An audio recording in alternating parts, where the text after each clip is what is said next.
Hello, Jackie Sins with all of the goats. Hi, awesome Stella. We are Joe back. AWFASF. Your name. Thank you very much for following 2 minutes ago. Puppy Boy Stink. Thank you for following. Post Thanksgiving deep clean. Hell yeah. We might have. Lady, do you want to come up on stream? Oh, we have dog in HD now. We have dog in HD now. So, well, this is just my regular coat, and it's not nearly as luxurious as all that. But you may notice, hello, baby. Yes, yes. You may notice I am in slightly higher definition. This is because I've managed to work out the wonderful. Twitch is still streaming at 720p. It's terrible news for me. That's awful for me. Is YouTube not? I would like YouTube to not be. H dog, hell yeah.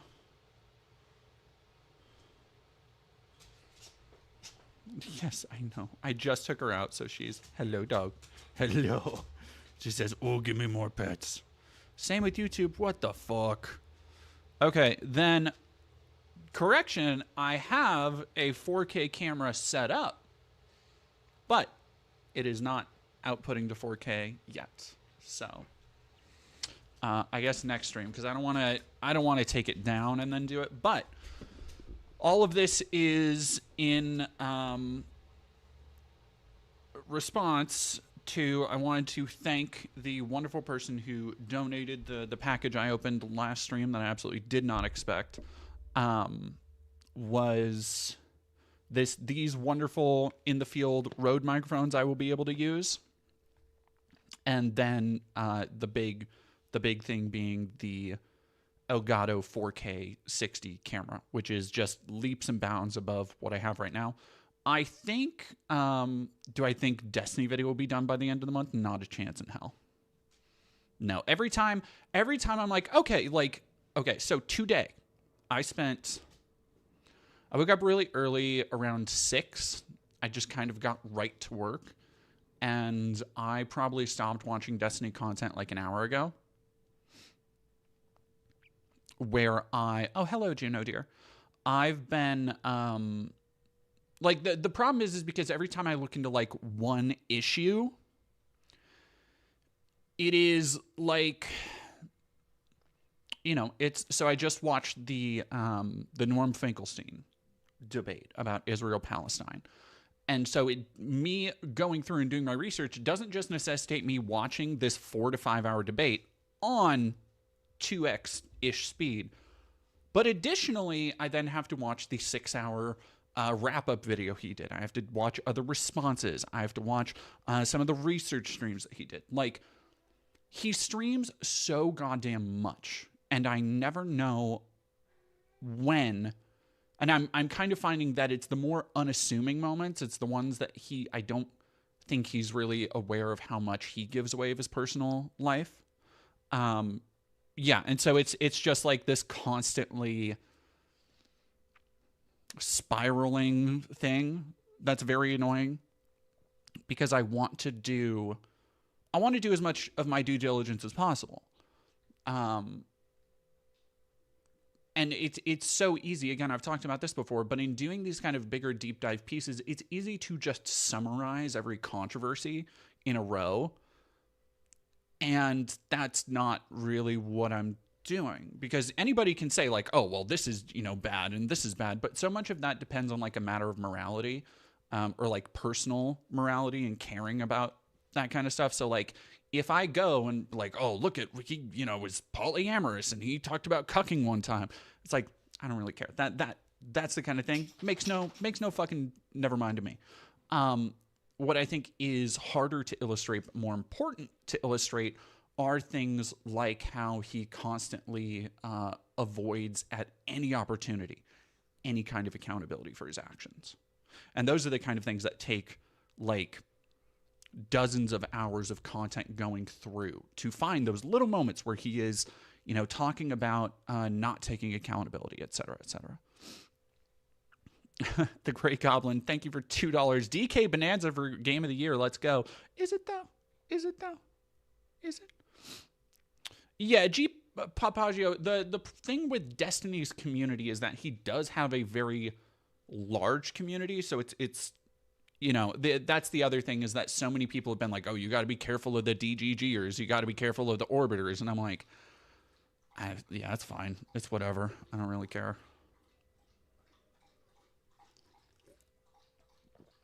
So, awesome, Stella. I think it will be an easy fix. My problem is that it will mess up the signal, and I guarantee you, just knowing my computer, I'm gonna have to restart. So I'll figure it out next stream. If it's outputting it the same, that's fine for me. So I did have a little bit of a time getting the 4K camera to work. No, I'm using the new camera. I just have to. It will like restart the device. Oh yes, I am still using the old PC until I get my keyboard. Which the other thing, so two things I think I'm going to put on Throne soon as well, if anybody wants to help me. Honestly, Ko-Fi links are much more appreciated right now. Getting towards the end of the month, paying rent and everything. I'm so fucking angry. So I talked about how like 2 months ago now, my partner and I finally got on our own phone plan, which was really nice and wonderful.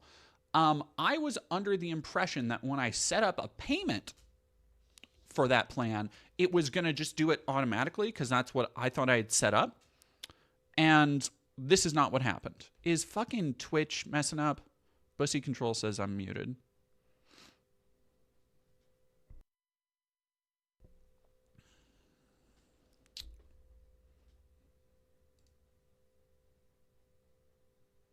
Would I ever sell any PC parts I don't need? I do not know, honestly. I am not a yeah, I think it's just you, Bussy Control. So says Puppy Boy Stank. You're good. I think so.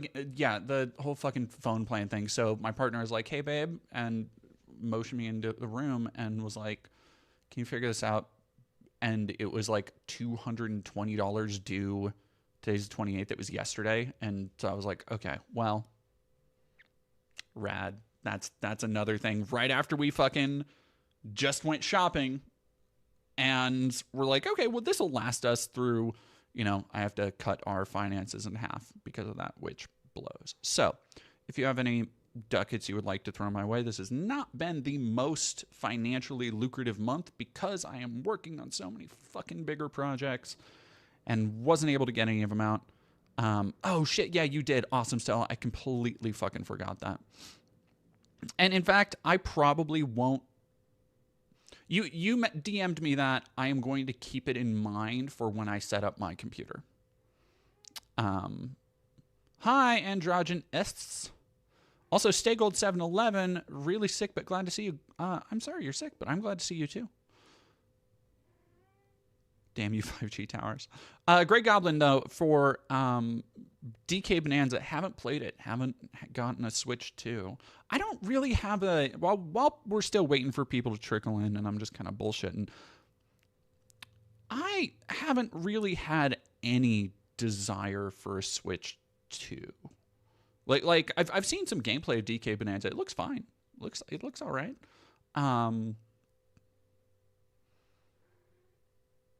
But maybe I'm not a huge massive Metroid Prime fan. I still like, honestly, if I look at Metroid Prime 4, I'm like, "Oh yeah, I actually just need to play the Metroid Prime remaster that I bought on Switch." Like, when did I buy that? I bought that. That was, I think that was for CPAC I bought to play on the plane. All right, I'm going to take a picture real quick.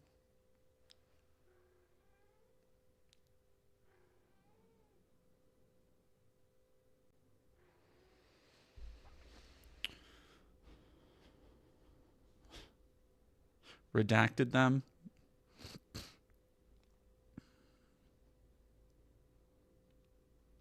Total Chaos is your sort of game, first person Silent Hill. Okay, yes, that sounds like my kind of game. Total Chaos is not a. Oh, you know what? I've actually seen. Now that you mention it, I think I've seen it on like the PlayStation Store because I tend to go and try and check. Because like I don't buy a lot of new games, but when I do, it's probably going to be something indie, probably something $20 ish or less, usually much less. And especially if it's like a $5-10 indie horror game that doesn't just look like asset flip bullshit or isn't just like a Steam Unity AI nightmare, I'll throw like $5-10 at somebody. Yes, I did know there's Kimura of SDI. I do know about Silent Hill the arcade. I have not watched Has Been Season 2 Awesome Stella, which here's the thing. I was fucking I got spoiled at the gay club because somebody did Has Been Season 2 song for karaoke. And I was like, fuck, I don't know what any of this shit is referencing, which is fine. It was the song that Vox does, I guess. Here's the other thing. I've also seen so many like beats of it on the timeline. Leftist Ginger Girl, indie games tend to be my go-to if I'm not just playing old games on some kind of source port. I think the one that I've been playing lately that I'm like, I'm okay with it, is Demon School, which I think is a game with fucking hella style. And my partner was watching me play not Sorry to Bother You. I was going to say Sorry to Bother You. Sorry We're Closed. And she was just watching and was just kind of like, you love a game with a little, like a fucked up style. And I'm like, yeah, I do. It was, Demon School kind of fits into that. So here's the thing. Demon School tiptoes right up against the, like, Dustborn, what some would unlovingly call the Quirk Chungus line, which I feel there is this style of writing in indie games that feels like this bizarre knock-on effect of people raised on Joss Whedon, and we all have to fucking deal with it. Awesome, Stella, have a good nap. And it has kept me away from a lot of like otherwise interesting looking narrative games. It's the reason why I have like, if you show off a game at a fucking trade show and it has like even though look at my channel. Like I love me some motherfucking like vaporwave 80s analog shit. But if you put together a video game that just looks like some various adaptation of Stranger Things or something that is like, hey, we love the 90s, but what about lesbians? I will not play that game because I feel like I'm going into it having played fucking, parts of Life is Strange, having played Virginia and Gone Home and all of this other stuff. And it's why I just like, there are so many of that brand of indie game that I just look at and I'm like, fucking, like I would like to play, for example, more of Night in the Woods. I've started Night in the Woods multiple times, but I get burnt the fuck out by like some of the writing, very good. Some of the other writing, no, I'm not watching. I haven't watched season 1 through 4 of Stranger Things. I'm good. I'm alright. Krizo, thank you for following. Yeah, I have like literally no. George Matheson, why does the blonde-haired girl on screen look so controversially cute? I don't know. Look, there's a lot of things about me that are controversial. My cuteness is not one of them. Dead Domain already knows me from before I'm disabled. Stay Gold is fine. Stay Gold is fine. If you got to type in all caps, I'm happy to have your enthusiasm. Now I know how to suck dick and throw knives. See, and that's the kind of thing it is like that. It's those quotable lines from Night in the Woods that are so good. It's just like, yeah, somebody said the word Quirk Chungus when talking about Dispatch. And that was like exactly, I was like, fuck. Okay, this explains my entire problem. Holy shit. And I'm like, yeah, no, actually I get it. That's the perfect fucking example. Israel false flag? What's an Israel false flag? Ooh, Frontline Crisis. Basically Plants vs. Zombies with mechs and dopamine. Okay.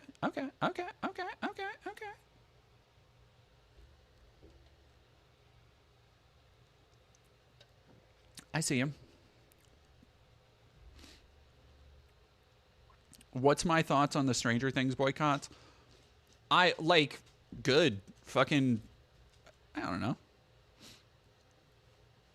Carnell, I will answer that in more depth really quick. Like that one Noah, like here's the thing, I haven't been involved in the Stranger Things discourse because I don't give a fuck about Stranger Things and never really have and very likely never will. But the like disgusting Zionist bullshit coming out of some of those cast members. If people want it, I don't have Netflix, so I can't even like boycott it. I stopped paying for Netflix 4 or 5 months ago, and just have not paid for it since. And it's like, okay, well, I guess I'm spiritually in spirit doing that. Ted Domain is why I call myself questionably straight. The Stranger Things boycott over Noah whatever, the guy who posted Zionism is sexy like 2 years ago now. But I also just like, I don't know, like I think he's a piece of shit. I think that dude, the other guy who came out, is like, oh yeah, no, there's nothing wrong with what he said, and like trying to defend him, also probably a piece of shit. But also, it's fucking Stranger Things. Oh, yeah. Also, fucking David Arbor's bullshit, which sucks. That he's had a, yeah, no, actually, fuck that guy. Fuck that show entirely, then. Yeah. No, you're right. The allegations that he is, he had bizarre sex creep, predatory allegations against him. Have I seen the Bad Empanada video about you? I did not watch it. I've heard about it. I don't really care. Me seeing Demon School, okay, I will give this Tumblr cringe a chance after 15 minutes. Oh my God, Faye is just me. I do, so that's the one thing I do like, is that Demon School is kind of, I have a feeling the combat will get a little repetitive. I do like the turn-based kind of style of it. I think it's really unique. But it is a Persona-like that does not have your character be just a fucking cipher. Like just a faceless, barely say anything, blank slate. So, I fuck with that. I fuck with that for sure.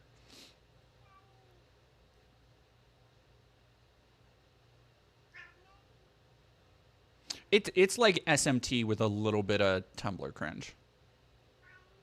Goodness gracious, cat. She's just sitting on top of her table. I know, I kind of liked him too, but like look up some of the weird stuff Millie Bobby Brown said. Some of the weird, like having fans and stuff flown out, and it's so fucking I mean, Radimus, it's more that I just don't watch videos about myself from anybody, really. Almost thought that was down. Oh, what? Do you want to come over and say hi?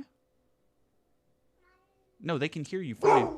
Oh my goodness! And now ladies doing it. Okay, I will be. What is Quirk Chungus? Oh goodness. Okay, no, I need to talk about Carnell. Don't let me forget. I want to talk about. Lady says my food too. Okay, I need to go feed these animals, otherwise they're gonna kill me in my sleep. So I'll be right back.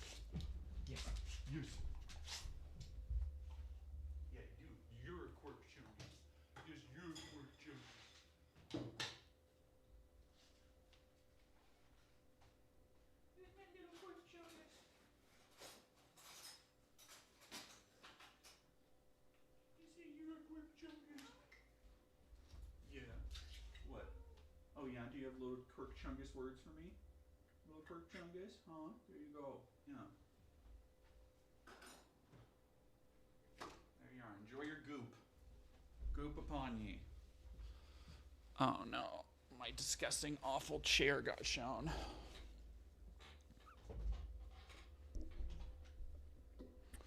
Oh my gosh, Samson Knightley, thank you for rating with a party of 24. So a quirk chungus is kind of like a, I guess it's just an unquantifiable style of comedy. I think it is like slightly removed from, like a Big Bang Theory or a Young Sheldon style of just ultra fucking broad comedy that is, I would say it's also like kind of Whedon-esque, or just through a little bit of trickle down like Marvel-ish comedy, web comic humor a little bit. Yeah. I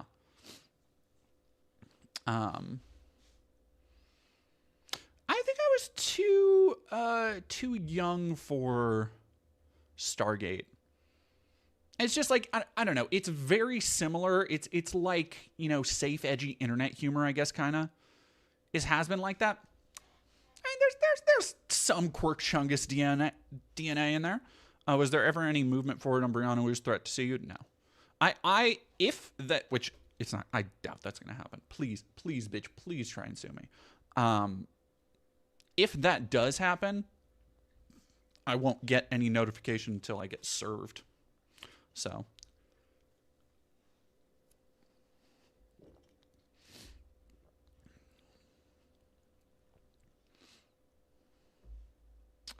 But no, Karma. Oh yeah, How I Met Your Mother is a good one. I would say, even though I think it is a fucking phenomenally well written show, the kind of example I saw given was The Good Place, and I'm like, yeah, kind of. Like it's not a qualitative assessment. It is just like kind of a broad stylistic designation more than anything. Like you can be like funny and good with that kind of shit. Carnal, though, so you asked about Gone Home. I do not like Gone Home. But also, I think there was a glut of stylistically similar games that came out right after Gone Home that people kind of forget the weird rush of walking sims we had about a decade ago. Like, okay. Thank you very much, StayGold711. Juliana, thank you for gifting a tier 1 sub. Aw, to the deer. Thank you for gifting a tier 1 sub to Juno. And Catharsis, thank you for subscribing.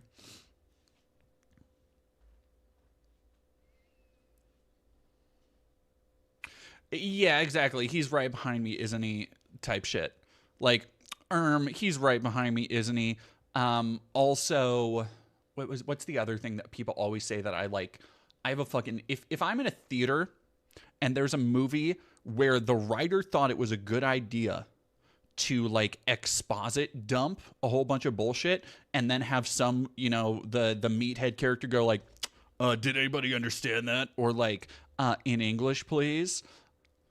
I have a fucking aneurysm. Like that brand of like hee hee ha ha. Oh. Somebody saying Vanishing of Ethan Carter. Everybody's gone to the Rapture. Yeah. Thank you, George the Mason.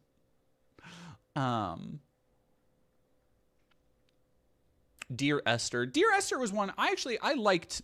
Dear Esther a little bit more.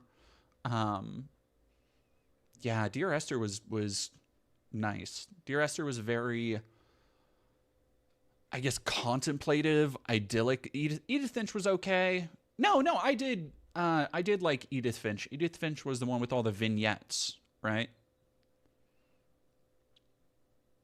Soma was pretty good. I recently, because I was on a cyberpunk kick, I kind of, what does that mean, Danielle Fox? How do you come into my chat and say, did you see Trump Yowie confirmed? What? What do you mean Trump Yowie confirmed? Is the Bubba thing real? No.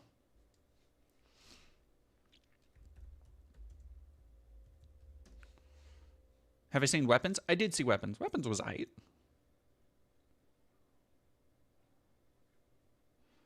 I mean, 1 week ago. I don't. Where are you seeing it was confirmed?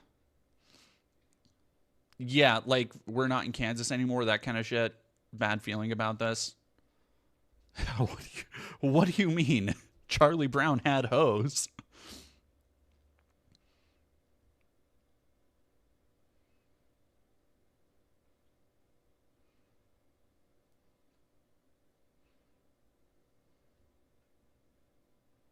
I saw an Instagram post meaning it must be true. I've got bad news. I've got bad news. The one picture I've seen going around is very suspect. You know, Theo Turgoose, hot take.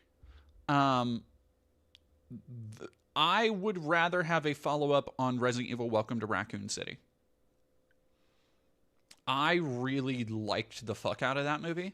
I thought Resident Evil Welcome to Raccoon City for years, and there were some great videos about the unmade George Romero Resident Evil, and Resident Evil Welcome to Raccoon City seems to have been an alternate reality where people are like, okay, what if instead of Romero, we got Carpenter? I think it's like, and people will go like, oh, this movie's cheesy, it's dumb. And I'm like, yeah, fuck yeah, it is. Hell yeah, it is. But it has so many great fucking sequences. It's the only Resident Evil movie I remember like feeling like tension in scenes. I thought it was well shot. Yeah.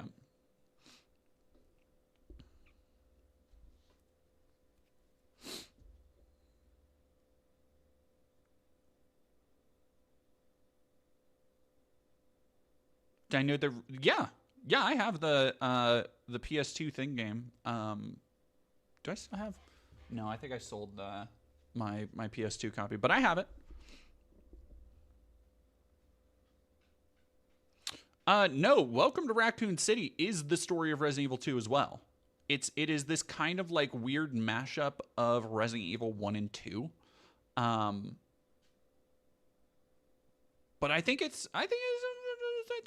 it does a lot of fun stuff. I kind of wish it was more unhinged. It's very apparent that it's just like it's a fairly budgeted production. Yeah. What about Gone Home? Did you not like? I thought it was. I saw it way too late, or I played it way too late in the game, so to speak, where I had already had like what it was about and what the real story was like so spoiled for me. And I was so done with the kind of like grungy 90s we love X-Files and JRPGs, fucking twangy guitar, small town, either New England or outskirts of Seattle, hey, remember Twin Peaks aesthetic. I was fucking done with it. As I, I just talked about, as I still am.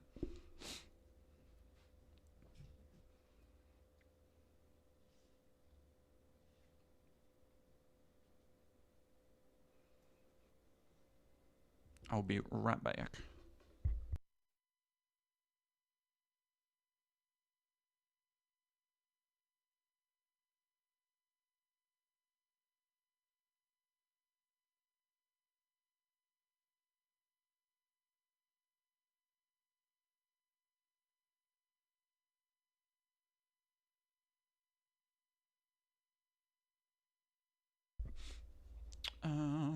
Trump's latest Truth Social rants. Nope, I have not. Let me pull up Trump Truth Social.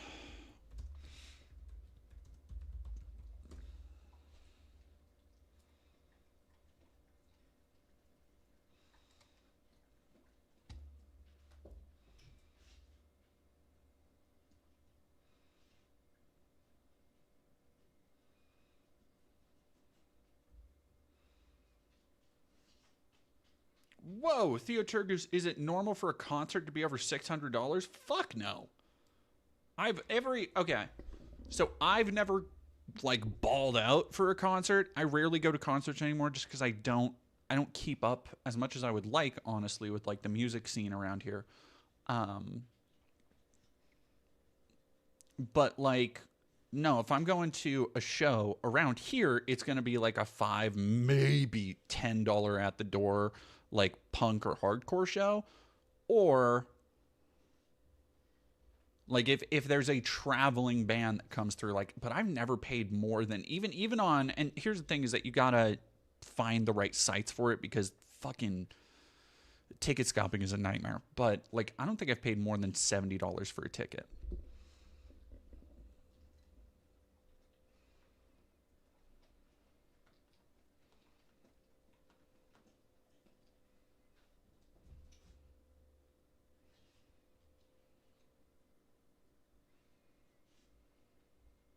For sport things, is that normal? I mean, I would know even less about sports. I'm gonna be so for real.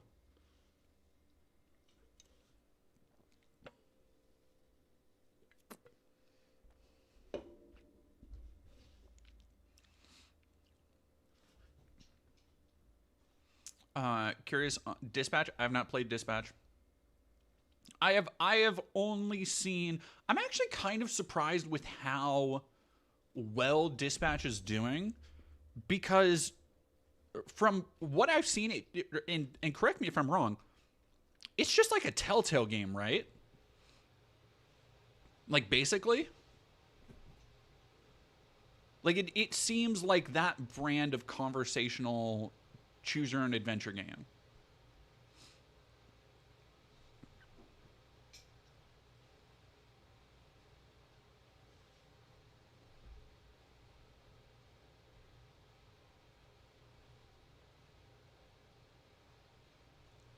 I've got family going to the World Cup 2000 and something. Well, that's the World Play. That's the World Cup.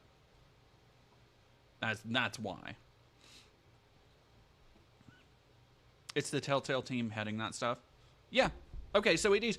So here's another thing that like is just making me feel old because the way in which it looked made me go, "Oh, so it just kind of looks like a Telltale thing."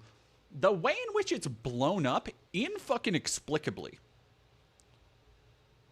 I like again, I feel like there's this collective gap where people forget that that style of game was so ridiculously oversaturated for about a decade, right?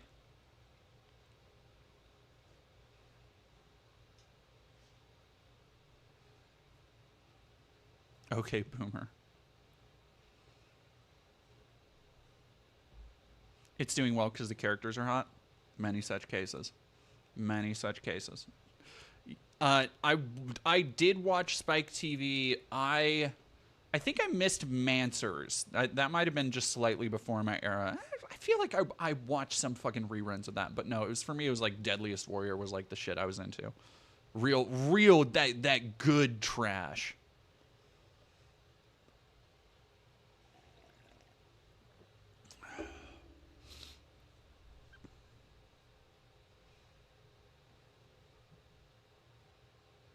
Hey, damn Sputnik. Battle Pun.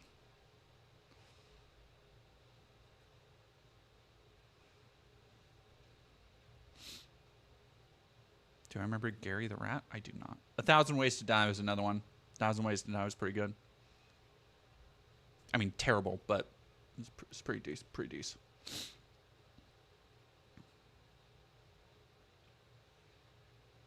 It's fun for those of us who are new to gaming slash weren't allowed to play these kinds of games. Going, oh, like I'm sure it's fine, but it is also like, it's weird seeing after the whole public Telltale implosion and the bizarre crunch cycle and the stranglehold they had on that style of adventure game. And there were other things that tried it. There was the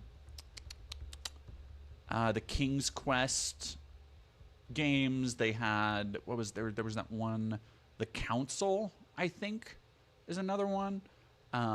Like other studios tried that style of adventure game, but like fuck, man, the output of from Walking Dead season 1 to then having Walking Dead season 2 and 3 and a side season and a Michonne season and fucking 2 seasons of Batman, Game of Thrones, Wolf Among Us, 2 seasons I think of Minecraft, fucking what else did they did so many goddamn other things.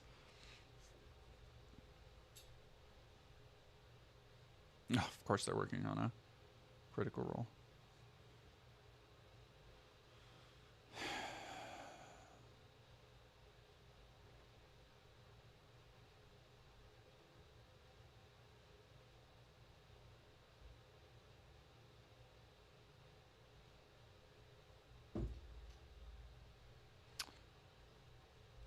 Anyway.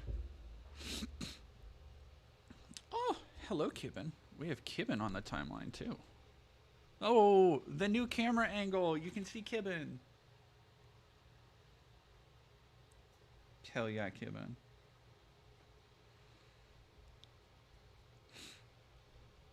Oh yeah, no. Tales from the Borderlands was another one. Sam and Max. Well, Sam and Max was kind of Sam and Max was before they like blew up. It was after that first season of Walking Dead that Telltale like fucking, because Sam and Max was pretty good, but then they did the Back to the Future game, which was like fine, and then the Jurassic Park one, which was not great. And then they applied that formula to The Walking Dead, and it fucking killed. Hello.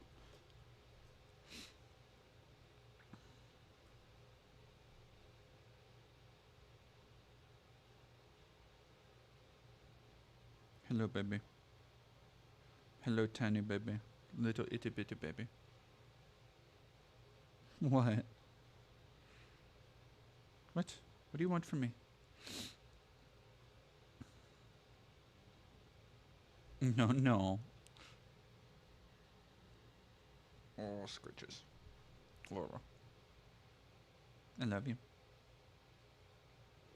No. No. She just went, let me up. No. You are such a booger. Okay. There we go. Somebody said going on Trump's Truth Social.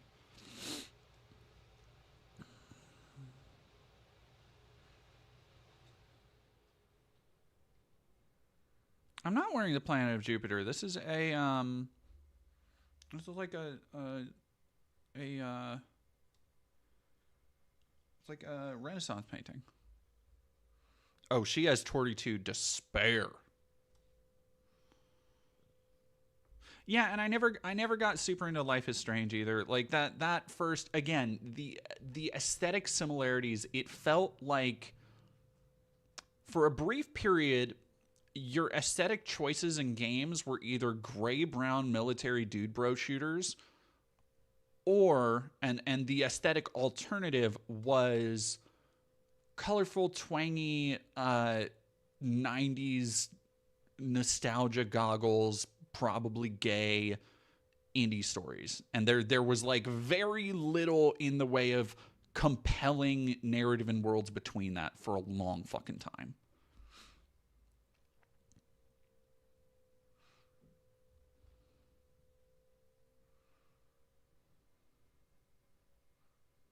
No, I don't do early access a lot. Oh man, the duality of man right here. Brutus Magnuson, I fucking hated the Graham Brown era. G Papagio, bring me back the bald space marine. I miss them. Damn, that's crazy.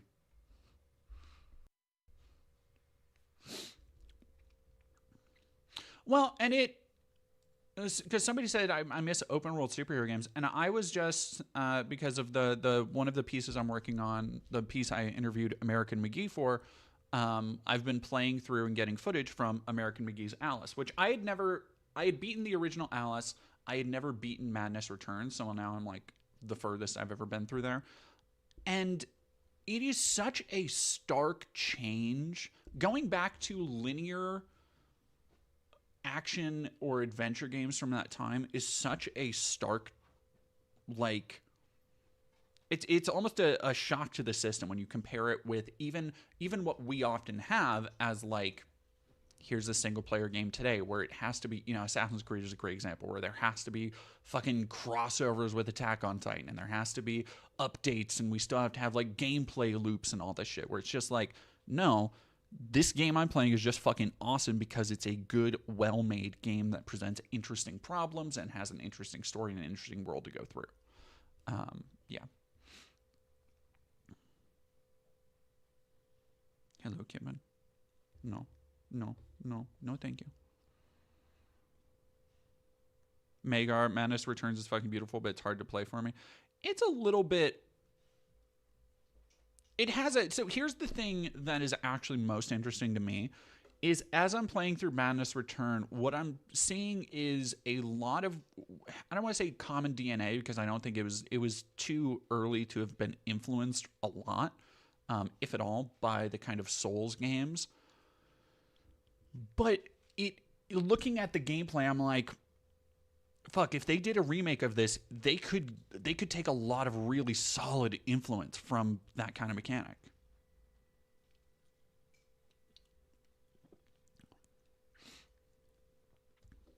Oh, I will absolutely. Carno, while I appreciate that, I will absolutely not be playing a 4X game.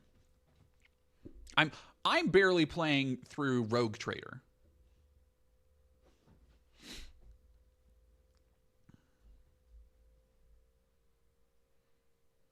Hell yeah, now you're talking merit. Picked up the Fear trilogy on Steam, playing through the first game. It's insane.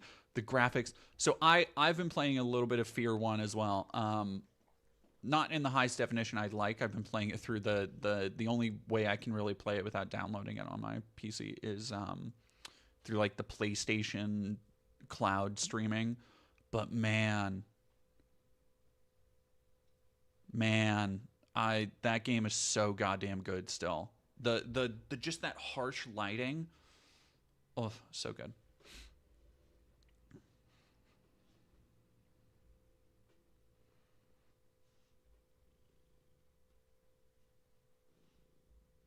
Have I played?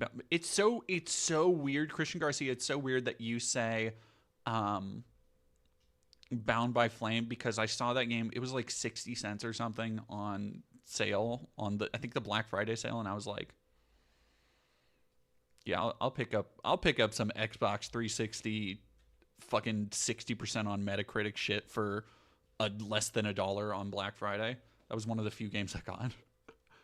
But no, I have not played it.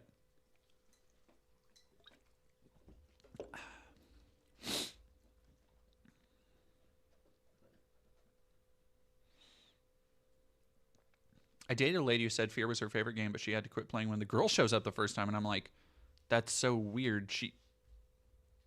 Okay, did she mean that she had to stop playing like for a little bit because she got like scared, but then went back to it, or just stopped playing altogether? Because that is like,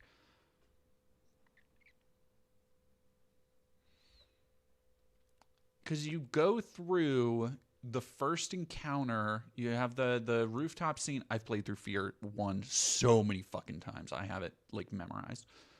You go through the rooftop scene with Fettel, and then you go to the like I think your first encounter with Alma outside of like a brief vision thing is when you briefly see her vaporize the clones at the dockyard.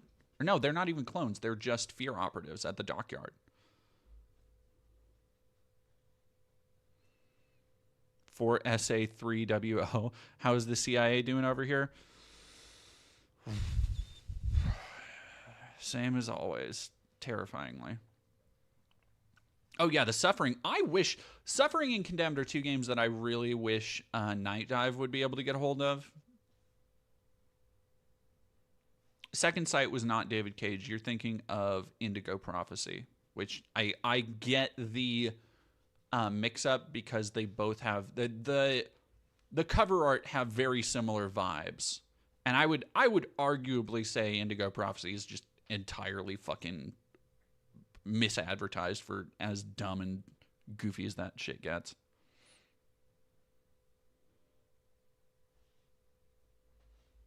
Older game, but I want to play Eternal Darkness. Eternal Darkness is all right. It's look, Eternal Darkness is something I think doesn't hold up well, but if you play it, it reminds me a lot of the Call of Cthulhu, Dark Corners of the Earth, where like if you play it with the time it came out in mind, it's still really interesting with the things it's doing.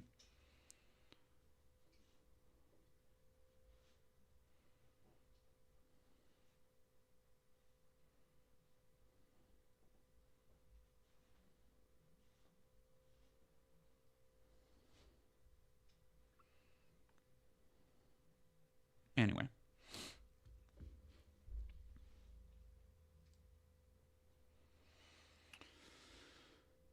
oh my God, y'all weren't fucking kidding. Oh my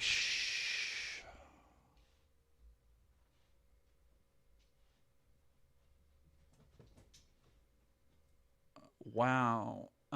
This might actually be the best way to jump into CIA. What's the stream title part about the CIA? So, you may have heard, like, you may have heard something in the last couple days about 2 National Guard members being shot. And it turns out, at first, people were like, oh, it's an Afghan national. So, therefore, Americans got busy doing the thing that is seemingly a national pastime for the last 25 years. And that's, well, 25, much longer than 25 years. But it's seemingly been an acceptable, mainstream pastime for the last 25 years.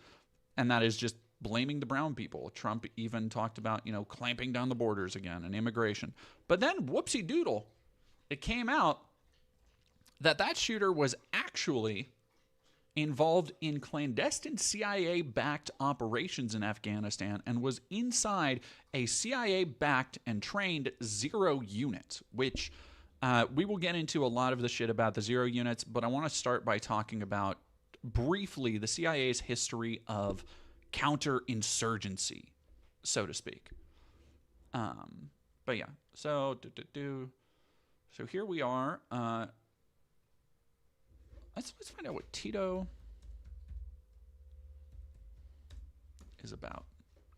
I'm willing to say he's probably not a great guy.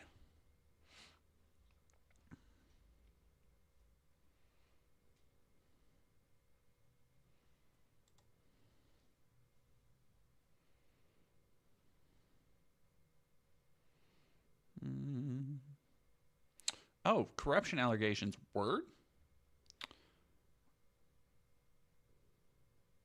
Yeah, no, exactly. But wait, there's more. Yeah, I will get to all that. Dude was 14 when the CIA recruited him, literal child soldier. Yes. And so, brief. Yeah. Snake, today you'll be fighting against the Zero unit. No, hello, Kevin. Hello. It is the pipeline is, and I'm talking about this even more in depth because I have, I'm going to get in my Alex Jones mode because we have a bunch of declassified documents and manuals and all sorts of shit from the CIA. Because here is essentially the intelligence apparatus loop in America, right? Here is the intelligence propaganda loop where the CIA, the FBI, DOD, whoever, will be involved in some brand of clandestine black ops operations overseas, be running guns into one country or training people to do a coup in another. And that shit will, if it reaches the light of day, they will distance themselves, they will disavow, they will say, oh no, this wasn't us, there was something else, because they always have some kind of plausible deniability out, right?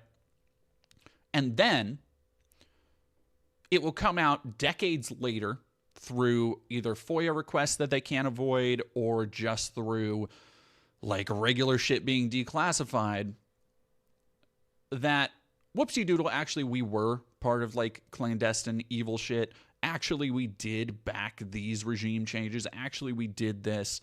And they usually do it in terms of one of the things that we'll see from the Department of Defense was declassifying a bunch of manuals that were used to, quote unquote, train insurgents in what was called the School of the Americas. If you don't know about the School of the Americas, it was essentially a South American training school backed by U.S. intelligence agencies where our military would go and train counterinsurgents, which is a fancy way of obfuscating the fact that the U.S. played major roles in nearly every coup in South America for the last 60, 70 years. And a lot of the most heinous shit that militias and like would do was because they were generally trained on our counterinsurgency techniques. So things like torture, espionage, rape, murder, all that shit done due to the explicit training of the American military apparatus. Yeah. Max Confused, thank you very much for following. But I want to get into really quick this before I get too into that, because it is a deep well. That's just talking about South America. But the way in which, so let me finish my thought. The way in which this kind of circle now operates is you have something that will come out. This has all been admitted in the documents, folks. And then it will be used as a like, okay, yeah, but that was old CIA leadership. That was the old way things have done. This is obviously not a standard of conduct and not the way that we do things. And we'll never use children. And we wouldn't put out somebody as bait. We wouldn't hold families hostage. Blah blah blah. And then shit will come out of black ops and clandestine operations overseas, as it did all throughout the War on Terror, and then rinse and repeat. And then throw in the added flavor of the American propaganda like relationship with Hollywood, where they just handshake and they'll put out Kathleen Kennedy movies where or like American Sniper, where they depict all of these moral gray choices and the effects that they have on soldiers, which is their way of essentially fessing up to things like war crimes by maintaining and instilling this idea in the American subconscious through media that like there might either be some bad apples or they have to make hard choices over there.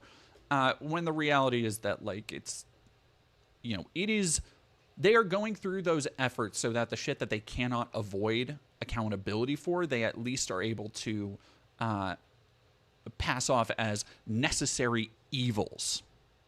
This is the thing. Your vocal sims are so funny. Feel like the FBI could be thrown. Oh yeah. FBI is more like regionalized to America though. Like the DoD CIA shit is all of this stuff, and that's kind of what I'm talking about in a more broad context. Yeah, and then you get also Christian Garcia saying Michael Bay Transformers. You do get that. Like you get the kind of more uncritical valorizing of military service, which was fucking all over the place. Peak War on Terror shit.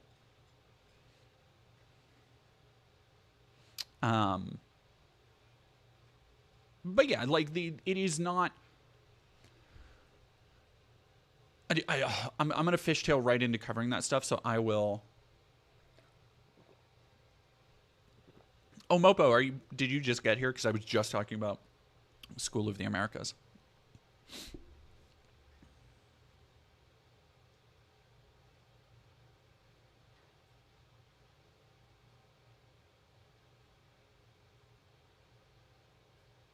Midas Touch said possibly he was threatened if he didn't do this in DC, he'd lose his family. I think he was threatened. I would be cautious about that. Bad Boys type stuff. And unfortunately, I still really love Bad Boys 2. Look, I'm not going to say Bad Boys 2 is a great movie, but also Bad Boys 2 is the best film ever made. But also, it's a terrible fucking film with awful messages. But also, maybe one of maybe the most singularly American film ever made. Almost certainly. Like, you could write a doctoral dissertation on, like, why every aspect of Michael Bay's Bad Boys 2 is just America distilled.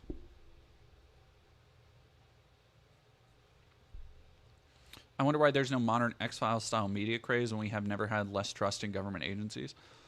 I mean, I talked about it a little bit in the, which I guess it's not up anymore, but the anti-Semitism video, about how things like the X-Files, Men in Black, Twin Peaks really serve to normalize the idea of the government agent in a way. She's a fucking angel. Don't curse in front of my daughter. Oh God, Johnny Tappy is such a good scumbag villain, and fucking Peter Stormare being in there, doing it up real nice style. Yeah, Henry Rollins has a fucking 3-second cameo.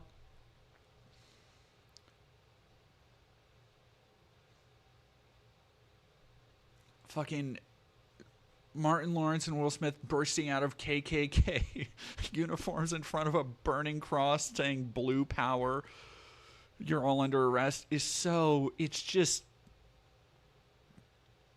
it's a ride. Like, it's a cinematic ride. Say whatever the fuck you want about Michael Bay, but nobody does it like him.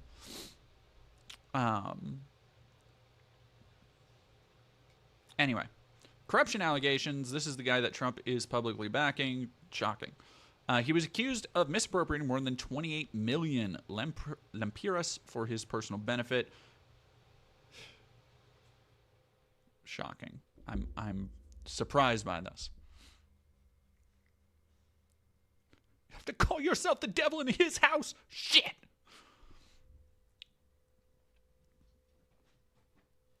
Oh, what a fucking film.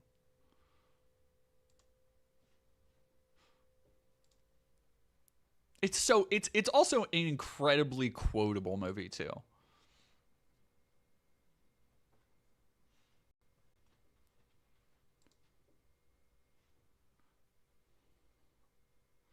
All right. Trump. All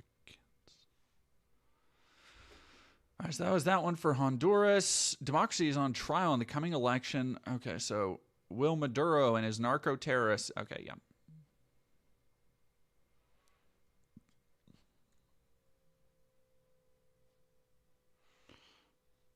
So Fidel Castro is her idol. Why? Oh, that's so... That is such an unflattering, like...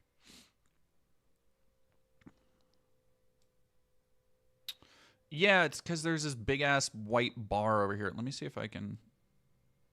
Oh, that doesn't help. Okay, so he's going on about this.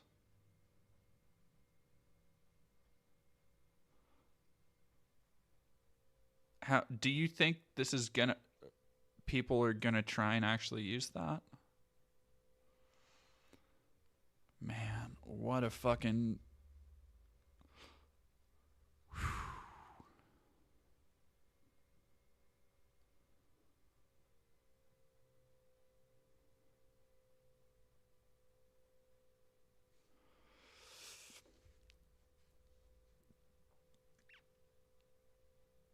Did he AI himself? I believe so. Well, so here's the thing. I think he just comes across shit and reposts it. Like, I think he just sees people posting shit of him. And reminder, I need some help paying phone bills and stuff. If you wouldn't mind, or if you have a little bit to donate, especially over on Twitter, over on Twitch, the donation link should be pinned to the top. And Stay Gold, please get some good rest. I don't want you on here if you're not feeling good. So yeah, I'm not too surprised about that. No, Johnny Viral, Stay Gold is fine. The medbed incident. Oh, do I ever feel like leaving the USA? Every day. Every day. Johnny Viral, thank you very much for that.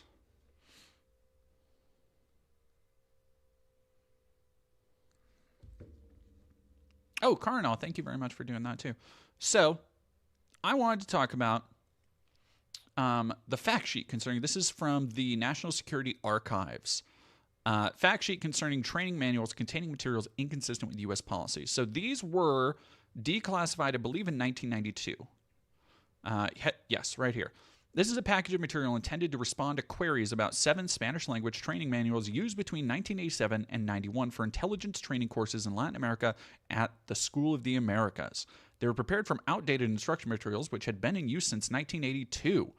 In March 1982, Assistant Secretary of Defense for Intelligent Oversight presented a report of investigation concerning these manuals. In this report, they concluded that 6 contained about 24 passages of objectionable and questionable material and that they were prepared without the proper required doctrinal approval. This report contained several recommendations which were given by the Sec of Defense in 1992. The Department of Defense sought to retrieve and destroy the manuals and took corrective action to prevent the recurrence of any similar problem. I want you to keep that in mind. Here's the government saying, "Our bad. We won't do this again. This is completely unacceptable." And keep that just frontal lobe for now. The department also reported the results of this investigation to the Senate Committee on Intelligence and House Permanent Select Committee on Intelligence. Here we go. Mobile training teams in Latin America. The manuals were distributed to students in the courses and intelligence schools in several Latin American countries. All right, here we go. Here are the English titles, including a 310-page manual on counterintelligence, 128-page manual on Revolutionary War and Communist Ideology, 175, Terrorism and the Urban Guerrilla, a 150-page manual given to people by the CIA in South America on interrogation.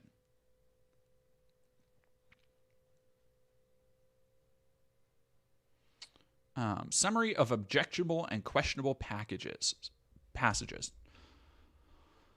Note, these passages are taken out of context.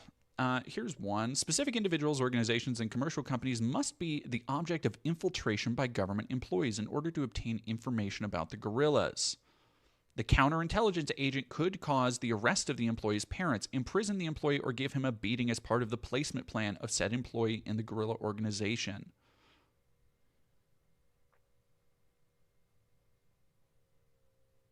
Here we go.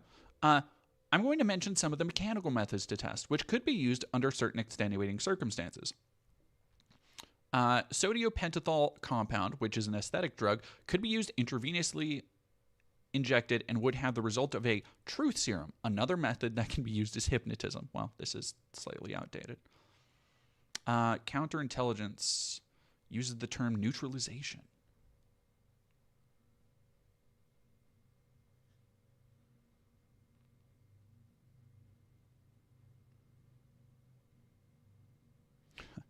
Page 1 refers to extortion as a method of interrogation.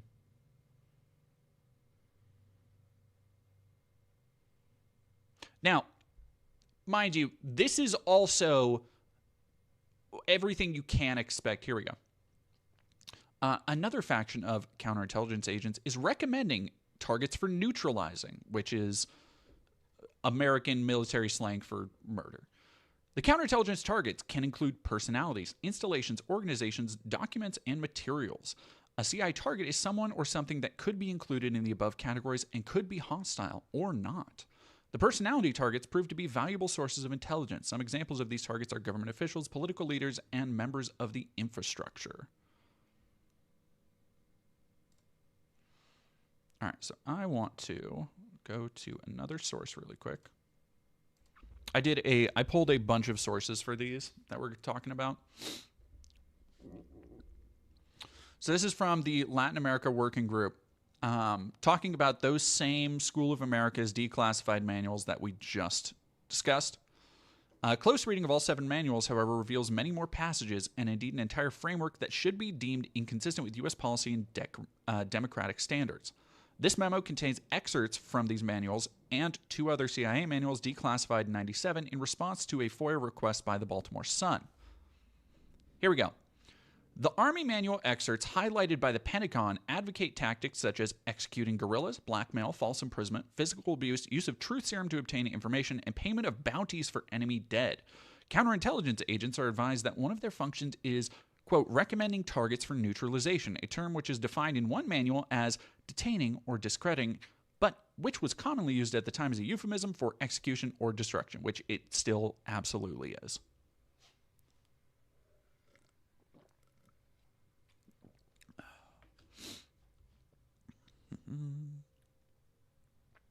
The 7 Army manuals train Latin American militaries to infiltrate and spy upon civilians, including student groups, unions, charitable organizations, and political parties, to confuse armed insurgencies with legal political opposition and to disregard or get around any laws regarding due process, arrest, and detention.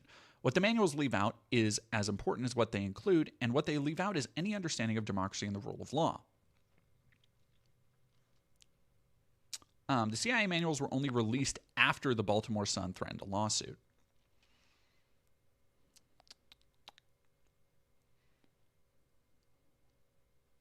Jesus Christ. The U.S. government estimates that as many as 1,000 copies of these manuals may have been distributed at the School of Americas and throughout Latin America. In 1989, the manuals were used in military intelligence courses attended by students from Bolivia, Colombia, Costa Rica, Dominican Republic, Ecuador, Guatemala, Honduras, Mexico, Peru, and Venezuela. Some manuals that are references that do not seem to have been updated since the 60s. Here we go. So this is, again, is FOIA that powerful? It can be. Here we go. The unstated aim of the manuals, and this is anytime you ever hear somebody use words like democracy and defending freedom overseas, this is really what it's getting at. The unstated aim of the manuals is to train Latin American militaries to identify and suppress anti-government movements. Throughout the 1,100 pages of the manuals, there are a few mentions of democracy, human rights, or the rule of law. Instead, they provide detailed techniques for infiltrating social movements, interrogating suspects, surveillance, maintaining military secrecy, recruiting and retaining spies, and controlling the population. While the excerpts released by the Pentagon are a useful and not misleading section of the most egregious passages, the ones most clearly advocating torture, execution, and blackmail, they do not provide adequate insight into the manual's highly objectionable framework.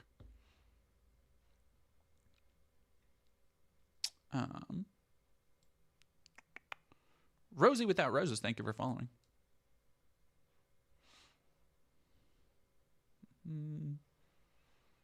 Superficial treatment of legal and human rights considerations. Readers are taught that an insurgent does not have a legal status as a prisoner of war under the Geneva Convention, implying that there are no international conventions covering their treatment. Legal considerations are simply absent. This is from lawg.org, the Latin America Working Group, if you want to go and read it more. Here we go. The 1988 hearing was not the first time such manuals had surfaced. In 1984, a CIA manual for training the Nicaraguan Contras in psychological operations was discovered and created a considerable scandal. The two manuals declassified in 1997 deal exclusively with interrogation. CIA manuals are even more obviously unprincipled than the Army manuals in that they each have an entire chapter devoted to coercive techniques. These manuals recommend, and by the way, again, I cannot express it enough. This is the shit the United States government took upon itself to teach to South American people, to prevent any uprisings or communism or socialism or anything that would infringe upon often the rights of major companies. Like, let's look up.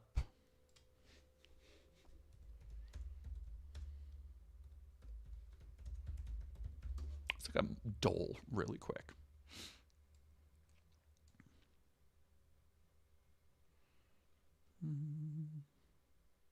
The Banana Wars. United Fruit Company, too.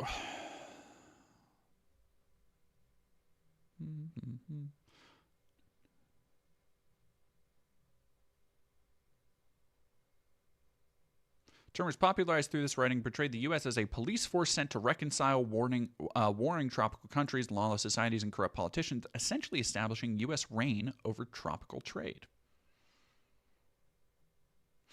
I have not done a deep enough dive into the Contra scandal now.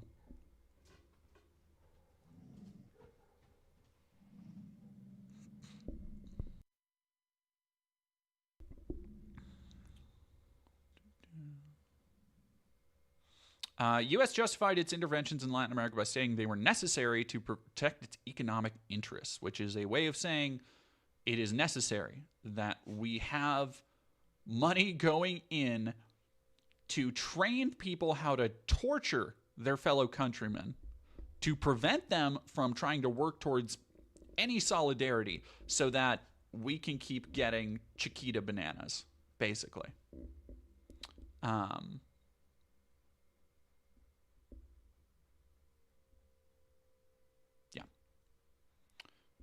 Here we go. Coercive techniques recommend arresting suspects early in the morning by surprise, blindfolding them and stripping them naked.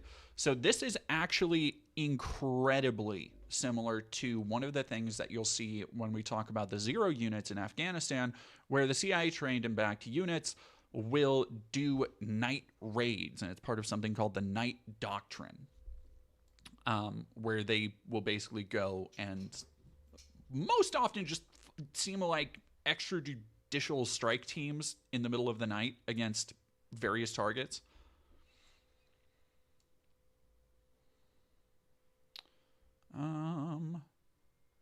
Suspects should be held incommunicado and should be deprived of any kind of normal routine in eating and sleeping. Interrogation rooms should be windowless, soundproof, dark, and without toilets.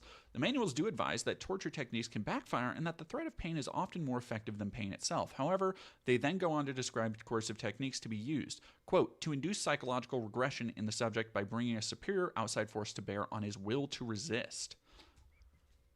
These techniques included prolonged constraint, prolonged exertion, extremes of heat, cold, moisture, deprivation of food or sleep, disrupting routines, solitary confinement, threats of pain, deprivation of sensory stimuli, hypnosis, and use of drugs or placebo.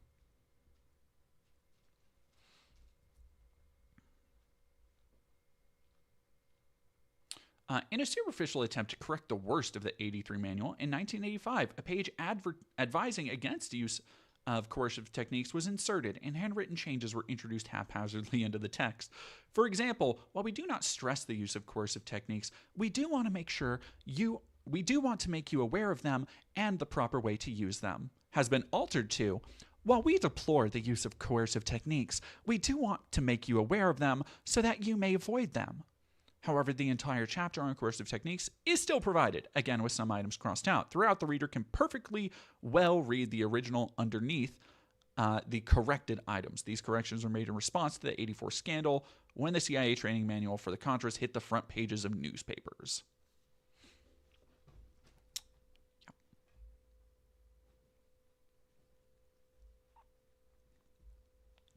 Yes, torture. Yeah, torture. So let's go into, yeah, no, it's absolutely like we avow, wink, wink, nudge, nudge shit.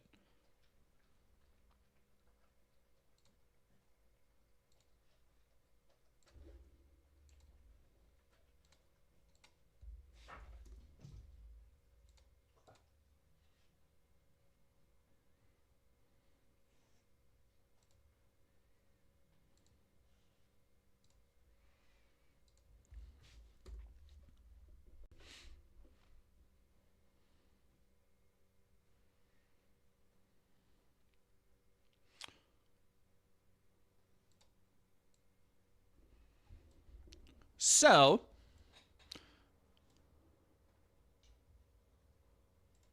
oh, I completely forgot I was going to read that article too. Thank you so much, Klepoth, for subscribing with Prime. So,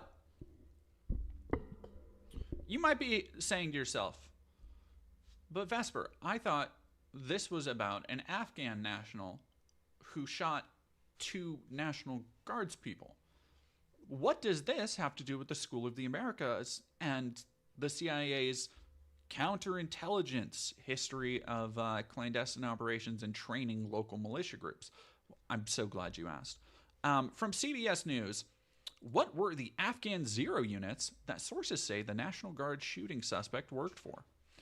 An image of an ID badge circulating widely online shows the suspect in the shooting of National Guard members says he was assigned to the Kandahar Strike Force, or O3 unit, one of a number of so-called zero units that worked closely with U.S. and other foreign forces during the war in Afghanistan.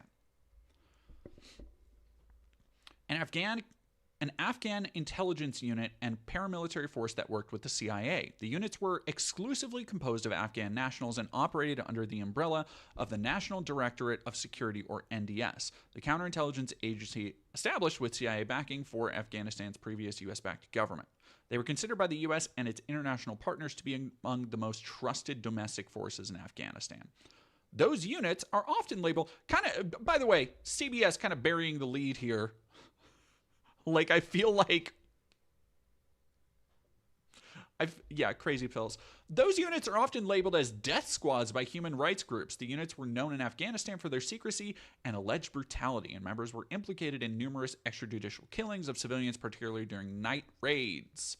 What did we just talk about?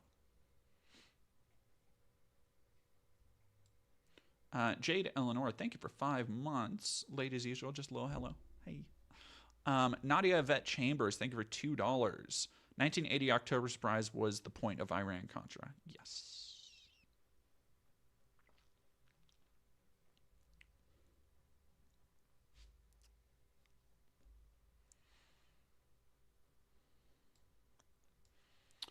The U.S. official briefed on the investigation confirmed the suspect had been disturbed by the casualties in this unit and, more recently, deeply troubled by the killing of his close friend overseas. The image on the ID badge also carries the words Firebase Gecko, which was the name of a base used by the CIA and Special Forces in Kandahar, in southern Afghanistan, inside what was previously the compound of the Taliban's founding leader, Mullah Muhammad Omar.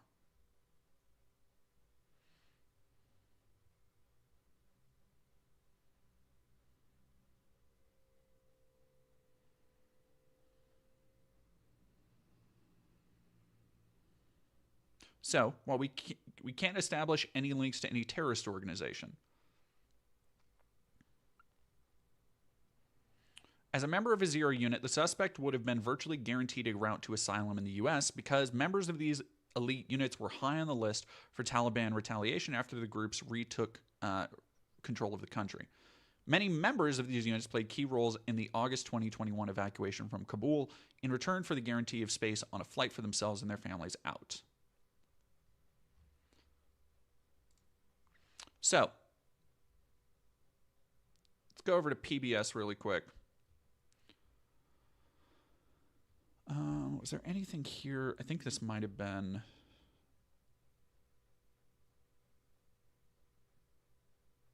Jesus Christ.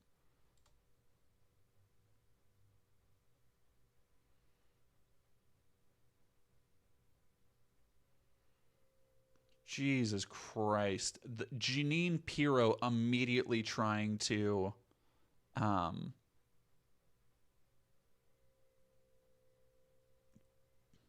Bagram. Oh, on the Bagram Air Force Base. And Femme Fairy, hello.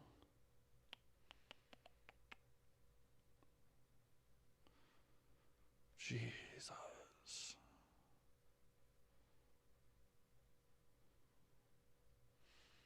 The torture and homicides allegedly took place at the military detention center known as Bagram Theater Internment Facility.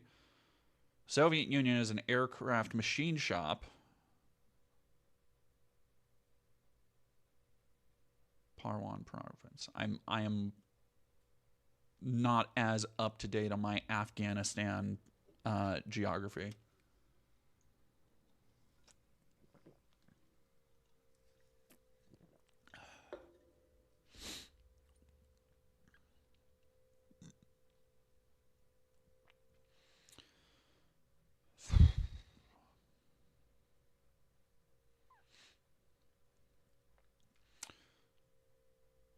Habibullah. Several U.S. soldiers hit the chained man with so-called peroneal strikes, severe blows to the side of the leg above the knee. This is probably going to get ugly, by the way.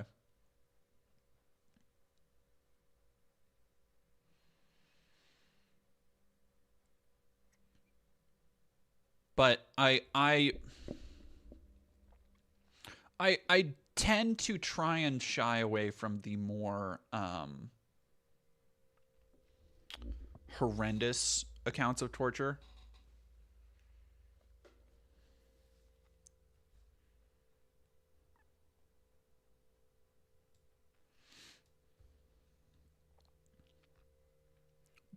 But I feel this is important to understand what is actually happening. When Sergeant James P. Bolin saw on December 3rd, he was in one of the isolation cells, tethered to the ceiling. This was 6 months, not even September, October, November, December, 4 months after 9/11. Tethered to the ceiling by 2 sets of handcuffs and a chain around his waist, his body was slumped forward, held up by the chains.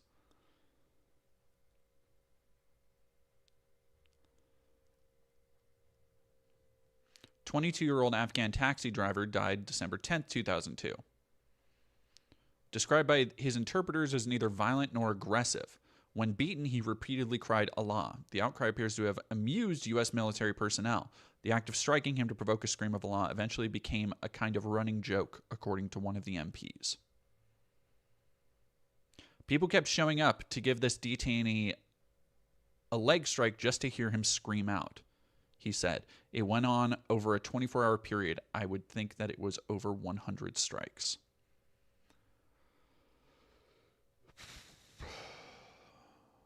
On the day of his death, Dilawar had been chained by the wrist to the top of his cell for much of the previous 4 days.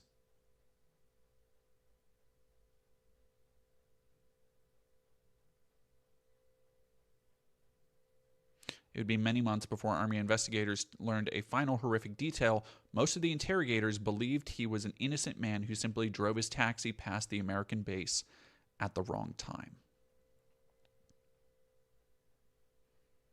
Yeah, no, I've like Pinochet and all of that shit is just more CIA fronted. Like all the helicopter shit. Where do you think they learned that? Pakistani citizen educated in the U.S. as a neuroscientist, allegedly detained for 5 years at Bagram with her children. She was the only female prisoner.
I mean, for more accountable stuff like this, Wikipedia is a really good source for like crimes.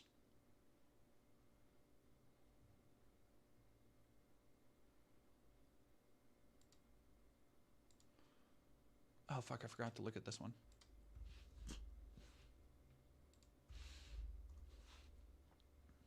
So this is from the government archives. This is a editor's note. In the aftermath of the September 11th attacks, the president called for unilateral CIA covert action operations with liaison services and support to the U.S. military's efforts in the Afghanistan theater. Editor's note, the following essay reflects the perspective of a veteran officer of the clandestine service who led the CIA's campaign in Afghanistan from 20th of September 2001 until June 2002.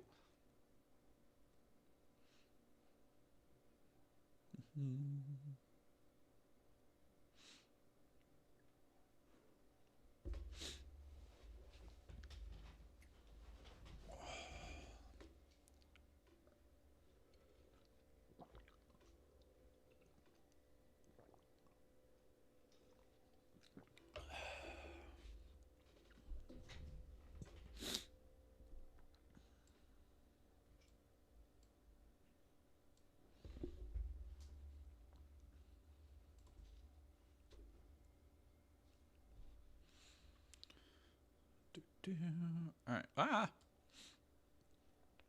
authority, responsibility, and leadership. And mind you, this is coming out to justify all of this kind of black site, clandestine operative treatment that they approach all of this shit with. But in what they talk about and what they give away, there is a lot to be kind of gleaned. And I think additionally, with the context that we're going to go over next, with like what these zero units are, what they actually accomplished, all with the backing and training, as well as the fact that the shooter of the National Guards people was essentially recruited as a child soldier. I think this kind of whitewashing of the real horror of intelligence operations overseas provides some valuable context. Because what they put out here is clarity of purpose, clarity of command, and accountability are critical in war. The president conveyed unique and specific authorities to the CIA via a presidential finding. He reinforced this directive, blah, blah, blah. His message to the CIA leadership and those in CTC, counterterrorism something, given responsibility for executing his orders resonated clearly. Destroy al-Qaeda. His determination, which translated as raw political will and strong leadership, set the tone. From the president via the DCI, the department director, deputy director of operations, blah, blah, blah, blah, blah. The authorities and responsibilities were clearly defined.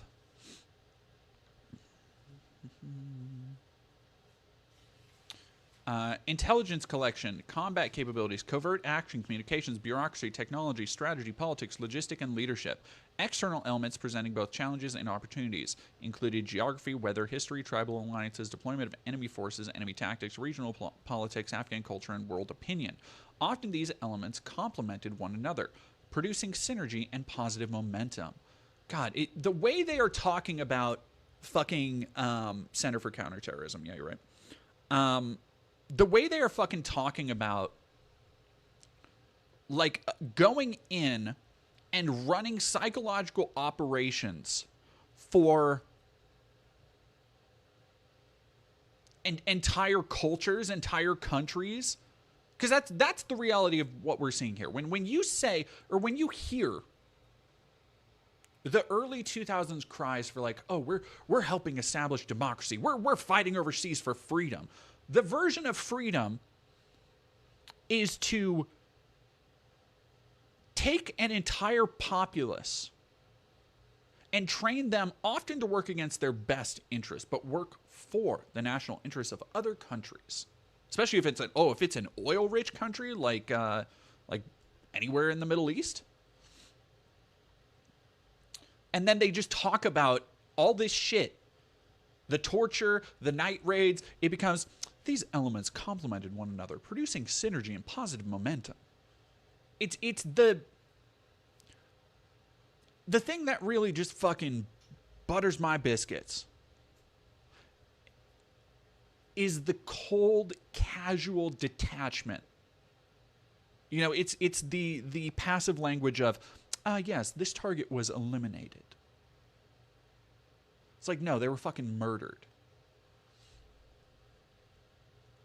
What did we learn in Afghanistan about how internal and external elements of warfare influenced each other and were managed, and how can we apply these lessons to counterterrorism warfare in the future?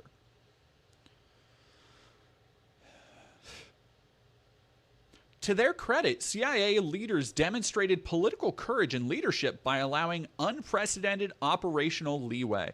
That's what it's called when you allow the training and implementation of government, American, Western-backed death squads, essentially. Unprecedented operational leeway. Here we go. Agent inventory expanded exponentially after 9/11 when CIA officers started recruiting tribal armies.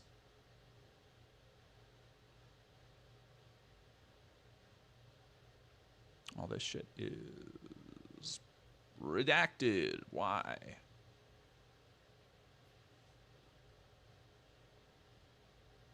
Important role.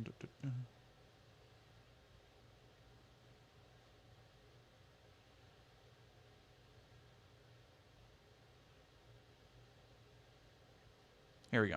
CIA targeting support played a crucial role to deconflicting target proposals, facilitating precise air and ground attacks, and sustaining the overall intelligence cycle of collection, fusion, targeting, and operations.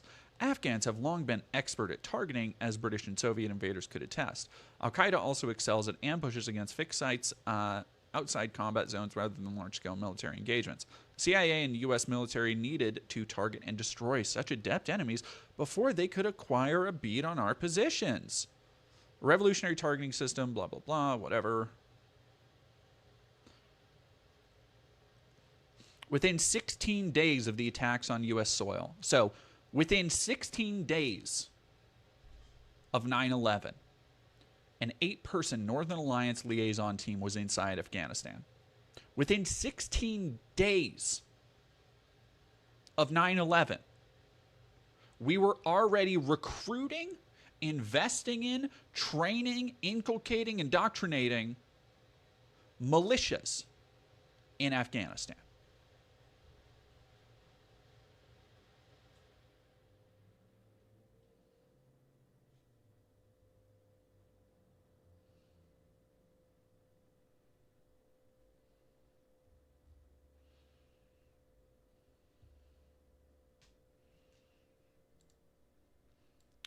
So I want to talk about not just, I want to talk about the CIA operations, these quote-unquote special forces operations, before I get into the zero units and the night raids and the night doctrine, so to speak. Took us like 8 months to invade, right? Sure. If you go by... and here's what I'm talking about when I'm like, yeah, we know nothing about the crazy shit the U.S. intelligence is doing. It's shit like that you have no idea what is currently happening. And you probably won't for another 5, 10, 15, 20 years. Who knows? When people are speculating about what's happening, for example, in Venezuela, like, oh, are we going to have a ground invasion in Venezuela? You better fucking believe right now there are some CIA jagoffs training people how to fucking torture children in Venezuela right now. Right now. There's somewhere in the world, there is a CIA black site where we are training new drone operators with your tax dollars in the name of freedom.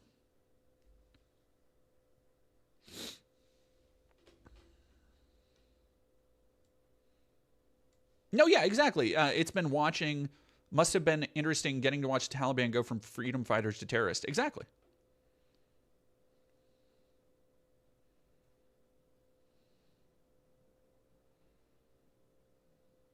Yeah, want to do I did. Oh my God. I almost pulled that for the story. The two idiots who wanted to invade Haiti. Yeah. So this was from 2013, and we're going to get into other stuff from around that time. Last spring, the remains of 10 missing Afghan villagers were dug up outside a U.S. Special Forces base. Was it a war crime or just another episode in a very dirty war? It was a war crime. It was a war crime. I'm gonna save you the fucking a flyer of Afghans who were seized by special forces and never seen again. Now, the reason we just talked about Bagram, and we just talked about how it was revealed, and it usually only is after the fact, that the people taken, the people murdered and killed, the people that would never see their families again, a lot of the times are completely fucking innocent. They're just civilians, wrong place, wrong time. So again, keep that in mind when it comes to unaccountables.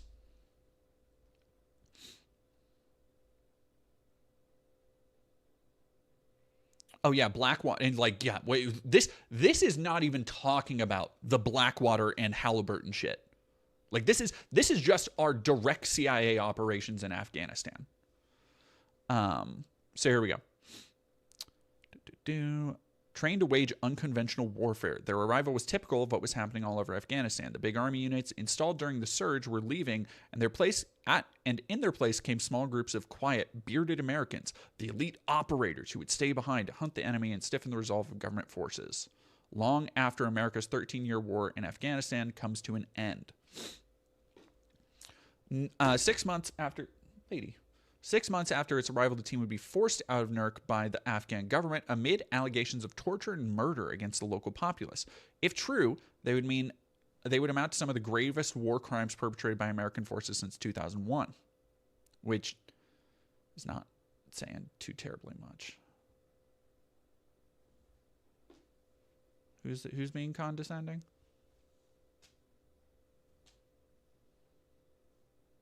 My sweet children, it's like y'all are discovering this for the first time. No. That's why I'm doing a whole thing on this. Is because I want to call more attention to this stuff, because I feel like a lot of people don't again, it's kind of part and parcel with the way the US media apparatus kind of affirms this idea of like, oh yeah, well, sometimes we got to make tough decisions, and you can't have democracy without breaking a couple eggs and all of that shit. And it's just incredibly, it becomes passive, I think, to most Americans. Yeah, no, this Sora Blackheart, first off, hi Sora, but yes, this shit is what, like, a lot of the times radicalized me. And Cynicism Inc. I can't listen to any more of this, not in Headspace. Totally understand. Yeah, quote, they're venomously anti-American there, one official says. It's always been that way. Sometimes our adversaries are the men or women of a community. So one of the frustrating things, I went through, okay, no, lady has water. Excuse me. I was going through the debate today, or yesterday, I was going through the aftermath today of the Norm Finkelstein Destiny on Lex Friedman's podcast. And the incredibly frustrating thing to hear Zionists constantly argue is, and Destiny, like, got all of his research. I'm not saying he only got his research from Wikipedia, but that's where he starts with this kind of stuff. And he's going up against people who have decades of history studying, writing, doing actual scholarship on this, and he's fucking so out of his depth. And the frustrating thing to hear is that the pro-Palestinian side will talk about the Nakba and talk about how people were displaced through no fault of their fucking own. Like, the quote-unquote provisional state of Palestine, and the way, like, the British just essentially gave and created the state of Israel and pushed people off their fucking land. And then they go back to this Zionist talking point that it reminds me a lot of this, where it is this conception of time and issues as though nothing happened before that would cause a populace to have animosity towards occupiers. Where it's like, but the Arabs and the reason kept attacking Jews and Jewish settlements. And it's like, yeah, because when you push an entire people off their fucking land, they have nothing else. Like, and it has been this cyclical nature in the Middle East of, like, we constantly wonder, like, geez, why are there so many people over there that hate us? It's like, I don't fucking know. It could be CIA black sites murdering and raping and killing random civilians just because they happen to be in the wrong place. They're driving by a place. It could be CIA and American-backed fucking mercenary units hosing down entire marketplaces and just slaughtering civilians with very little oversight. It could be black sites like Abu Ghraib. It could be shit like this, where Afghanis are indoctrinated at a child stage to turn them essentially into killing machines, to fight our wars and our proxy conflicts for us in that region. And it's so fucking frustrating to see people be like, they're venomously anti-American there, because much like the fucking the thing that reminds me about Mr. Bonarelli and his take in that particular debate is that debate.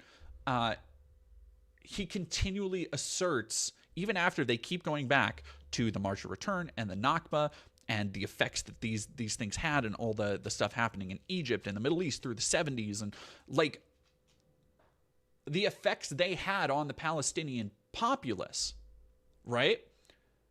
And then to just have that completely hand waved away, it's like, well, yeah, but the people there, like they were so peaceful. It's like, no, what? Afghan's not Afghani. You're right. Sorry. And it's very fucking frustrating because it's like, yeah, they're venomously anti-American there. I can't fucking imagine why.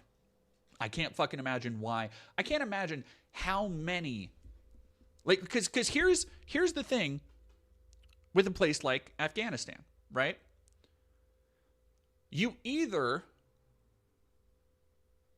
have the forces that we have deemed terrorists that are more often than not reacting to the occupation of Western imperialism, like America, or you have people whose lives and families are ruined for arbitrarily no reason because they're suspected of being terrorists, in which case a lot of people go, well, fuck this, I guess I'll become a quote-unquote terrorist. I will join the Taliban. I will join anybody fighting against these fuckers because my mom was abducted and killed in a fucking CIA black site facility for no fucking reason. So you have cases like that, but then you additionally have cases like this where, okay, the CIA quotes-unquote gets them young and then turns them into soldiers for a Western war, a colonialist cause, for what? Has them killing their own country so we can get a discount on oil somewhere down the road so that military contractors can make even more money? So somebody gets a bigger tax write-off? And then guess what? Yeah, people are probably going to hate you after all that.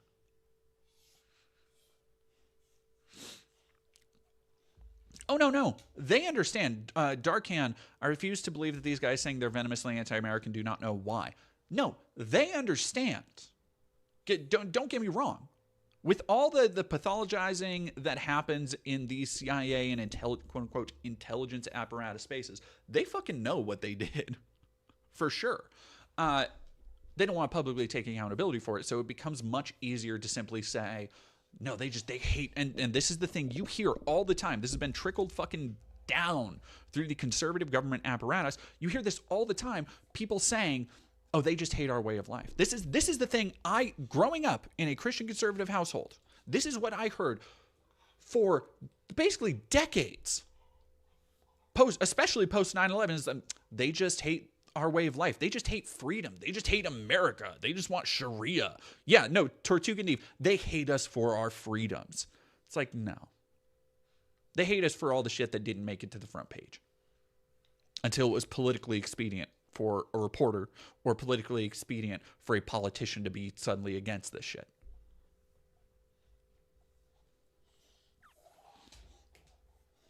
Like, I can't think of a country that people stereotype as, oh, they just hate Americans.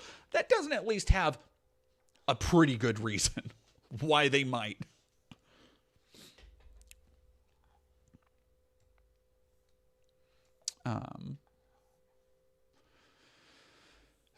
The officials at the American-led International Security Assistance Force, or ISAF, categorically denied these allegations, which came at an extremely delicate moment as Hamid Karzai and the American government were still locked in unresolved negotiations over the future of American forces in Afghanistan. The sticking point has been the U.S.'s demand for continued legal immunity for its troops, which Karzai is reluctant to grant. No shit. Privately, some American officials have begun to grumble about a zero option, where in Iraq, the U.S. would rather withdraw all its forces than subject them to local law, but both sides understand that such an action could be suicidal for the beleaguered Afghan government and devastating for American power in the region. Yet a story like one brewing in Nurk has the potential to sabotage negotiations. Good on breaking that then, Rolling Stone. Mochi Desire, thank you for subscribing. A war on terror, yeah. Yeah, no, Salem Kunoich. There's U.S. involvement in fucking everything. in so much shit, and we're trained not to believe it until we notice scars or scar tissue.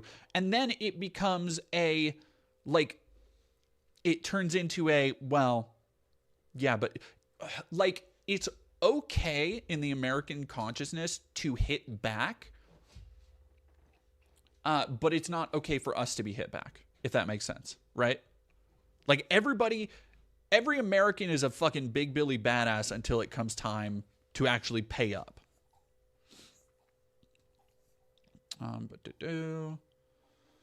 Interviewed more than 24 eyewitnesses and victims' families who provided consistent and detailed allegations of the involvement of American forces in the disappearance of 10 men.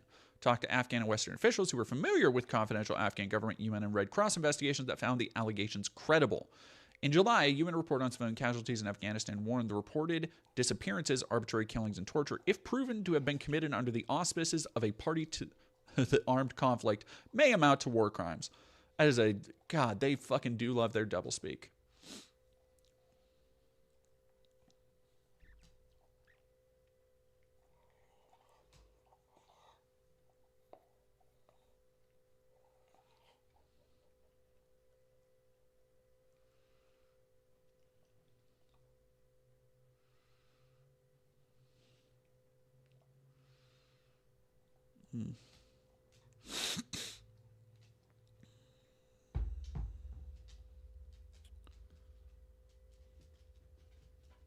Jesus Christ.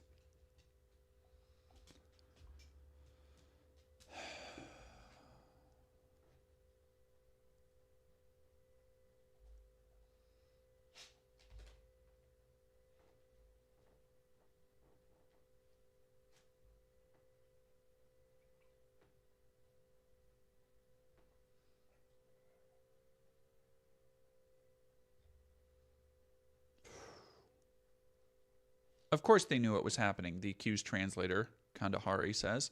Everyone knows what's going on inside the team.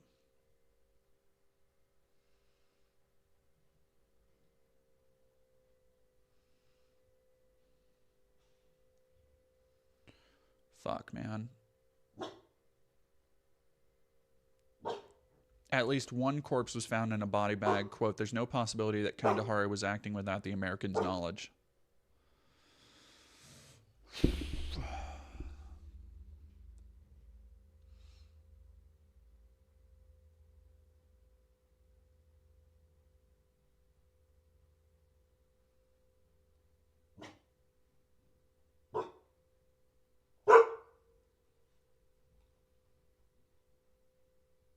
Yeah, there's a reason one day everyone will have been against this, was a saying.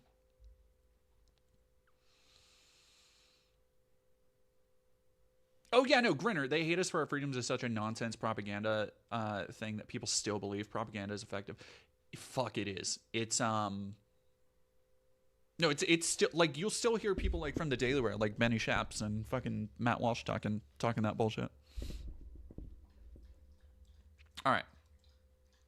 So I want to move on from that to, let's actually get into...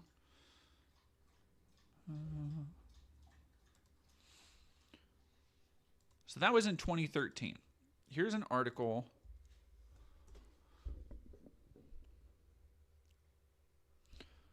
This is from 2011. And mind you, keep in mind the thing that we just read about when clandestine operations actually began in Afghanistan relative to September 11th. And then keep in mind when the public was made aware of the Afghan invasion. So with that in mind, I want you to also apply that and kind of extrapolate additionally from that. This news first coming out in 2011 versus when it probably actually started, which I'm imagining was like 10 years before this. But from The Independent in 2011, CIA is training covert Afghan units to continue fight against Taliban. This is a part of what happened with our shooter here in America, who was an Afghan national who was trained as part of these militias and brought over as part of the promise for fear of Taliban retaliation once America left Afghanistan.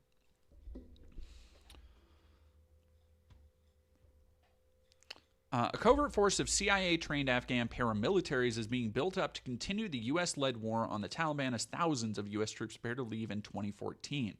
Senior figures within the shadowy group of some 400 men in southern Kandahar province have revealed that they were taught hand-to-hand combat by foreign military advisors, were delivered to targets by U.S. Black Hawk helicopters, and have received a letter of thanks from President Hamid Karzai for their work.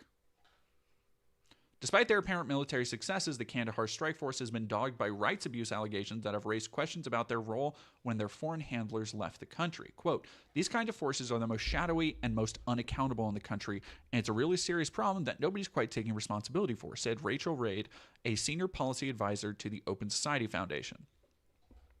Taliban sources have said that the Kandahar Strike Force is the outfit they fear most.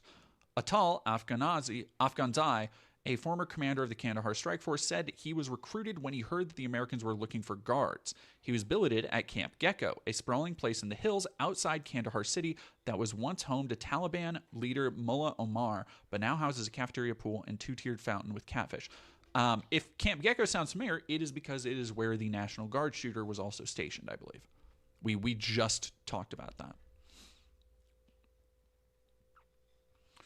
Foreign military advisors of the camp taught hand-to-hand combat and put new recruits through ambush training, as well as teaching them English. Everyone, from the cook to special forces, was, quote, working for OGA, an acronym standing for Other Government Agency, generally used to refer to the CIA. Quote, "We had day raids, night raids. Anytime we received intel from the NDS, Afghanistan Security Service, there were 10, 20, 50 insurgents, we'd launch an op. We didn't sit around searching people at checkpoints."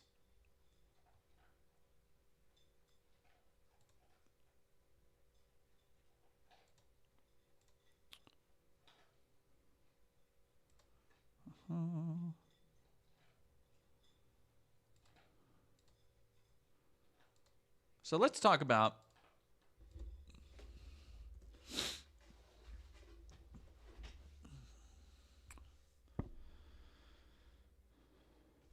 hang on.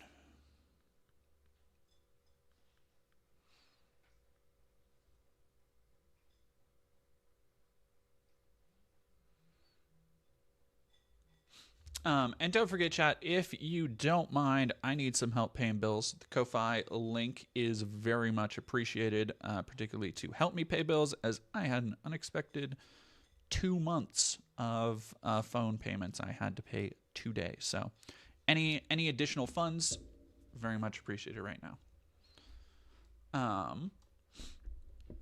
So let's talk about this ProPublica article from 2023, over a decade after.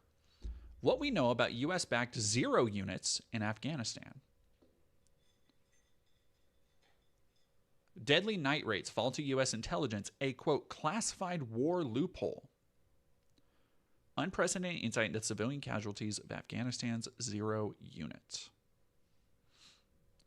In 2019, reporter Lindsay Billing returned to Afghanistan to research the murders of her mother and sister nearly 30 years earlier. Instead, in the country's remote reaches, she stumbled upon the CIA-backed zero units who conducted night raids, quick, brutal operations designed to have resounding psychological impacts while ostensibly removing high-priority enemy targets. So, already, I hope you can see some similarities to what we were talking about in the School of the Americas. Night raids, quick, brutal operations designed to have resounding psychological impacts. This is CIA, government, American training. We trained people to go into the houses, homes of their countrymen and usually kill them. Kill them, kill their families, torture them, torture their families. And people want to get mad about us complaining about how our tax dollars are used. Billing attempted to catalog the scale of civilian deaths left behind by just one of 4 zero units, known as the O2, over a 4-year period. Now, this is one unit. The shooter was from Unit 03, right? So, again, take into account the shit we're about to read here. Not the exact same stuff the shooter went through, but probably not far off from the shit that they experienced in training. because of the CIA, because of our involvement in Afghanistan. And the, again, I use the words, clandestine operations. Blackheart, thank you very much for subbing with Prime. Sora Blackheart, thank you. Jesus Christ. At least 452 civilians were killed in 107 raids. This number is almost certainly an undercount. While some raids did result in the capture or death of known militants, others killed bystanders or appeared to target people for no clear reason. A troubling number of raids appear to have relied on faulty intelligence by the CIA and other U.S. intelligence gathering services. 2 Afghan Zero Unit soldiers described raids they were sent on in which they said their targets were chosen by the United States.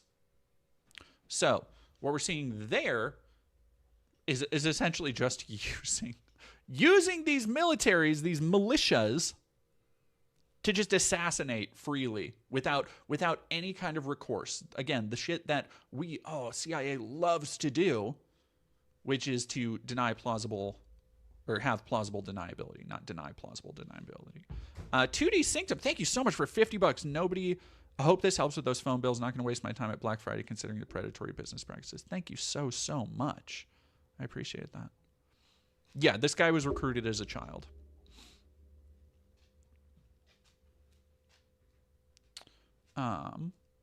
Former head of Afghanistan's intelligence agency acknowledged the units were getting it wrong and killing civilians. He oversaw the Zero units during a crucial period, agreed that no one paid a consequence for those botched raids. Went on to describe an operation that went wrong. Quote, I went to the family myself and said, we are sorry, we want to be different from the Taliban. And I mean, we did. We wanted to be different from the Taliban. That's got to be fucking crazy.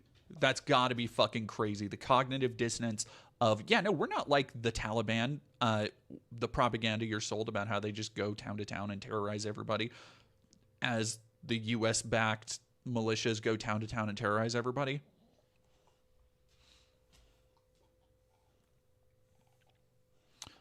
Military planners baked potential collateral damage into pre-raid calculus. How many men/women/non-combatants were at risk? According to one U.S. Army Ranger Billings spoke to, these forecasts were often wildly off, yet no one seemed to care. Night raids were a better option than airstrikes, but acknowledged that the raids risked creating new insurgent recruits. Quote, you go on night raids, make more enemies, then you got to go on more night raids for the more enemies you now have to kill. It's just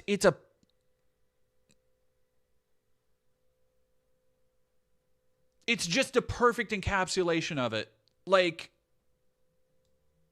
yeah, then stop. What the fuck? Colossal Gaming, thank you for following. Huh? Like, you nailed it. You got it, Chief. That won't inspire you a little bit to like just a. I think you do. You have to have a dead soul to work for the U.S. intelligence operation. I genuinely believe that. To work in any kind of like deep black ops, deep cover shit. Like, it is.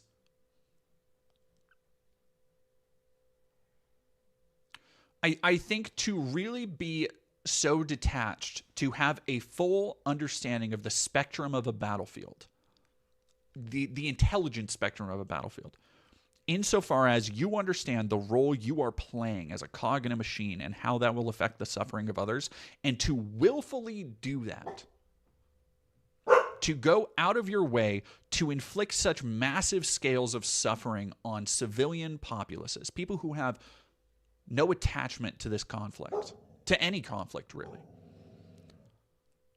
to not only draw people in, but arbitrarily designate them, to not care about what bystander, like the immense human suffering inflicted on behalf of, on quote unquote, behalf of our freedoms is unconscionable. I don't understand how anybody who lives in the United States intelligence apparatus sleeps. I don't get it. I think you have to be completely morally dead. You have to have no like cognition of morality to advocate for this shit. Because zero units here we go. Because the zero units operated under a CIA program, their actions were part of a, quote, classified war with the lines of accountability so obscured that no one had to answer for operations that went wrong. Which gets at the entire reason, all that School of the Americas shit. Why are, instead of the United States going and doing this stuff, why are we training? Why are we abducting and essentially brainwashing child soldiers and disaffected guerrillas and just all sorts of these other people who have enough shit going on in their life? And why are we trying to take all of that and funnel it towards being our military outlets? It's for this. Is that like if something goes wrong, we're able to say, well, that's not us. We didn't do that, even though we absolutely did that. Any U.S. soldiers lent to the agency of their operations to act without the same level of oversight as the American military. Congressional aides and former Intelligence Committee staffers said they don't believe Congress was getting a complete picture. Yeah, no shit. No, because we just read under the president's dictate that like, oh no, they had unprecedented CIA like just do whatever the fuck blank checkery. Yeah. Long relied on night raids by forces like the O2 unit to fight insurgencies around the globe. Here we go. The strategy has again and again drawn outrage for its reliance on sometimes flawed intelligence and civilian death count. In 1967, the CIA's Phoenix program famously used kill-capture raids against the VC insurgency in South Vietnam, creating an intense public blowback. Despite the program's ignominious reputation, a 1971 Pentagon study found only 3% of those killed or captured were full or probationary Viet Cong members above the district level. It appears to have served as a blueprint for future night raid operations. So what did we learn? Fucking nothing. We're doing it again. Like, this shit never worked. Has that stopped us? Fuck no. And then people, just the temerity. Like, this is, again, for if you wonder, like, oh gosh, why would people just hate people for being American? Is because in third world countries and first world countries, the world over, for people who have studied history, for people who've studied counterintelligence and intelligence and the history of modern warfare, as in like since World War II, and you know, I think modern warfare is technically like kind of starts around World War I, like as a historical designation. But walk with me here. World War II, the history of modern warfare since World War II. To anybody who studies this, there is not a single greater villain than America. Yeah, no, like we had an oopsie. The amount of bad intel here. Survivors and families described how Zero Unit soldiers had stormed into their homes at night, killing loved ones at more than 30 raid sites being visited. No Afghan or U.S. officials returned to investigate. In one instance, a 22-year-old named Batur witnessed a raid that killed his two brothers. One was a teacher and other a university student. He told Billing that Zero Unit strategy had actually made enemies of families like his. Do you remember when I was talking about earlier how if you aren't somehow abducted into one of these units, if you aren't brainwashed and indoctrinated against often the interests of your country economically, physically, like in any way, then you're probably going to either have a story like this or know somebody who does have a story like this, where somebody's completely innocent, educated brothers, people who were not terrorists, get fucking gunned down by CIA-backed goons in the middle of the night and said, yeah, maybe I will join the Taliban because this shit sucks. Maybe those Taliban do have a fucking point. Like, when stuff like this happens to you and around your vicinity, death to America, the thing that so many people love to, like, quote, say, like, oh, this is what they all think. It's like, it starts sounding not so bad. Sora Blackheart, my hot take is they're also not afraid to do this to American citizens or actively attempting to manufacture consent in order to be allowed to blanketly do this shit. You are absolutely right. You are absolutely right. Do not think for a second that the same people doing clandestine operations on civilians halfway across the globe in the interest of freedom are not also doing the exact same things here. Like, there is a limit to the, as much as I'm willing to entertain the idea of like, oh, glowies are every, a Fed is behind every dumbass Twitter post you don't like. That's not what I'm saying. I think there's, people tend to believe in kind of an Occam's razor with that, where it's like, yeah, no, obviously this person who says something evidently dumb is they're a Fed or an op or something. And I think that is, I don't want to say that's too like internet brained, but there is a level of, I think there's a level of abstraction people need to understand, is that like a lot of these operations are not going to be like, they do not just have 1,000 typing monkeys at a keyboard. It is not that one fucking scene from Superman where Lex Luthor has 1,000 monkeys all typing about how much they fucking hate Superman. That being said, while their clandestine operations are probably much more grand, subversive, nightmarish, undoubtedly now taking advantage of government contracts with things like Palantir and X and all that shit. The stuff that our government is probably doing on us right now is so ghoulish we can't even comprehend it.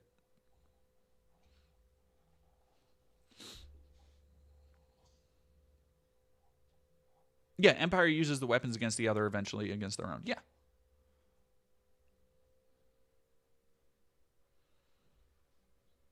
Like, it has been the shit in America.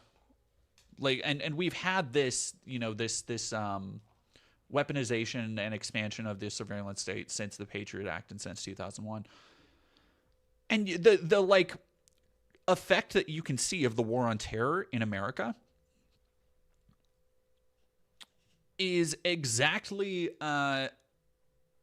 like it runs concurrent with the escalation in the Middle East. Like 20, 30 years ago, don't get me wrong, the police have always been pretty militarized. They were not rolling in APCs. They did not have all the heavy military kitted out gear that they have now. A lot of that shit, a lot of the stuff that the LAPD, the NYPD will spend ridiculous budgets on every year was tested in the Middle East.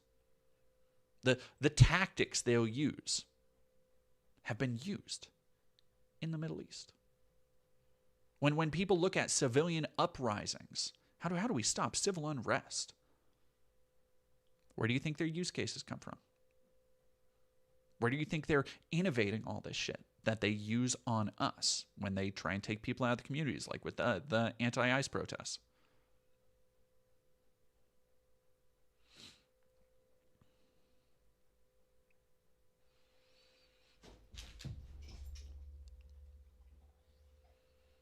DM some of the crazier stuff I heard and was taught just being regular Army. Oh, thank you, Salem Kunuij. I will check that out at some point. I probably won't do it on here, but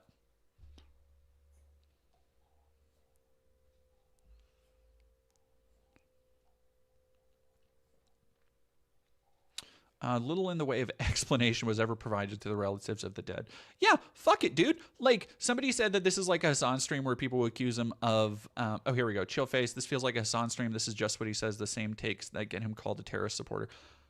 Like, no, I'm not supporting terrorism. But the problem is that, it's that George Carlin joke of like, they'll, it's always a terrorist when it's somebody else on the other side, right? Our terrorist is their insurgent. Our insurgent is their terrorist.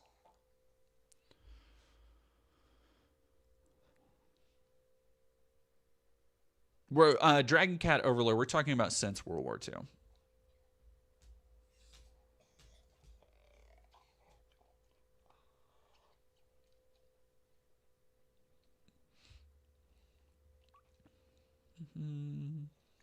Christ. In a statement, CIA spokesperson Tammy Thorpe said, as a rule, the U.S. takes extraordinary measures beyond those mandated to reduce civilian casualties in armed conflict. Entry, like, because you can just read all of this shit in the most corporate bullshit doublespeak voice possible, because that's how it's intended, basically. As a rule, the U.S. takes extraordinary measures beyond those mandated by law to reduce civilian casualties in armed conflict and treats any claim of human rights abuses with the utmost seriousness. It's just like, don't fucking, like, no, you fucking don't.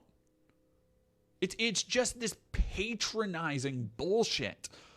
Ugh.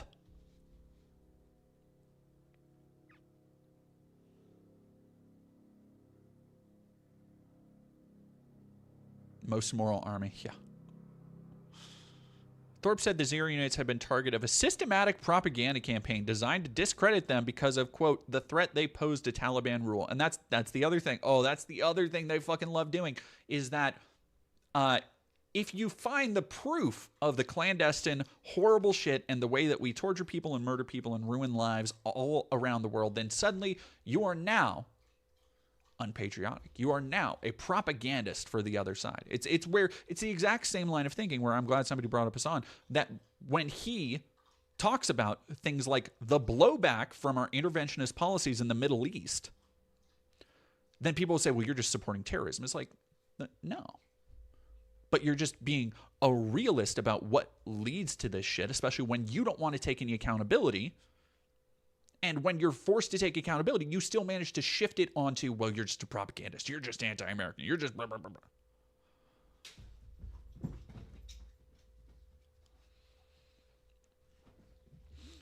blah. Oh, Jesus. 350 interviews.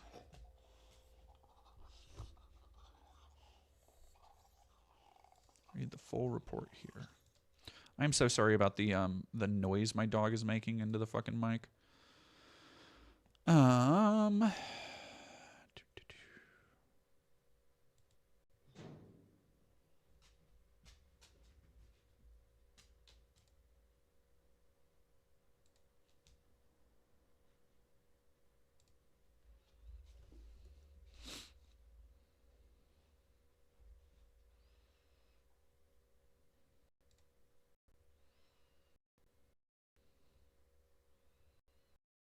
Left without being held accountable. A reporter returns to investigate her past military, the night raids. This was in 2022. Prologue. Holy fuck, this is long as shit. A trio of helicopters so unfamiliar she had no word for them rapidly descended, kicking up clouds of dust. Lady, knock it off.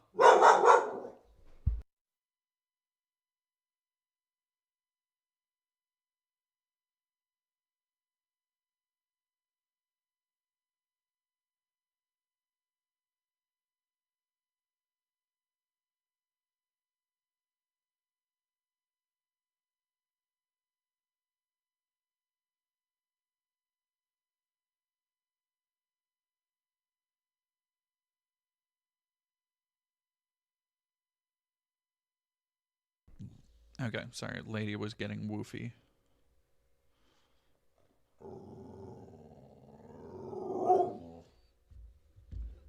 Love you, dog.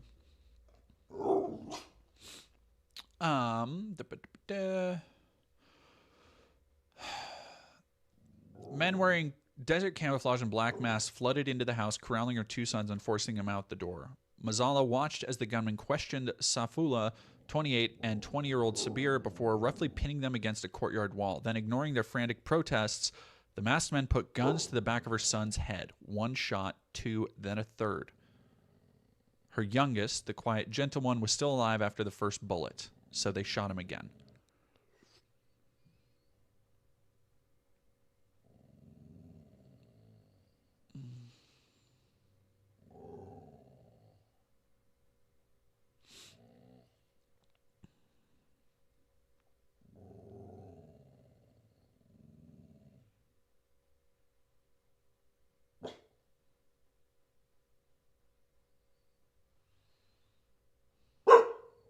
Hey, stop it.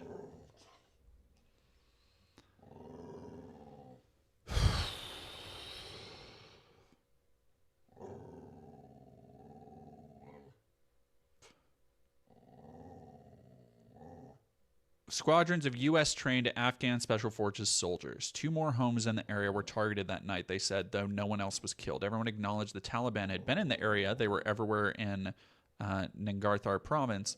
But the sons, they were just farmers, the neighbors told me.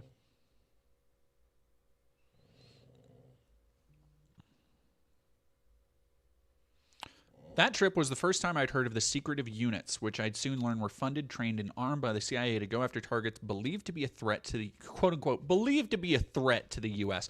I want you to think, by the way, consider for a moment, do you think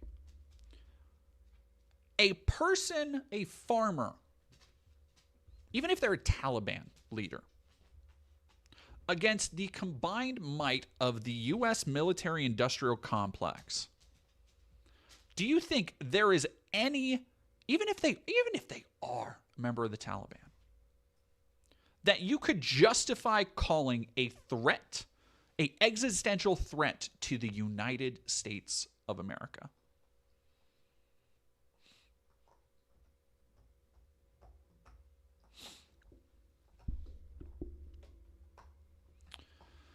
Back in Kabul, I tried to continue my personal stunt.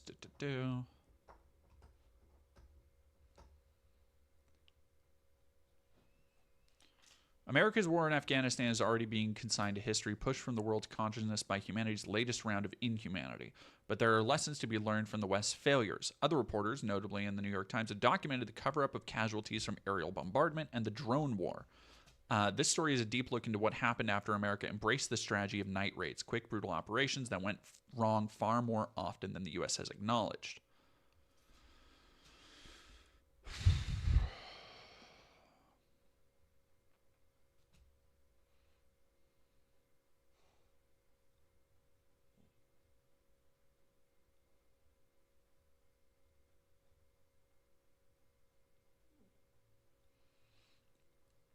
I cataloged hundreds of night raids by one of the 4 zero-unit squads, which was known in Afghanistan as O2 unit, eventually identifying at least 452 civilians.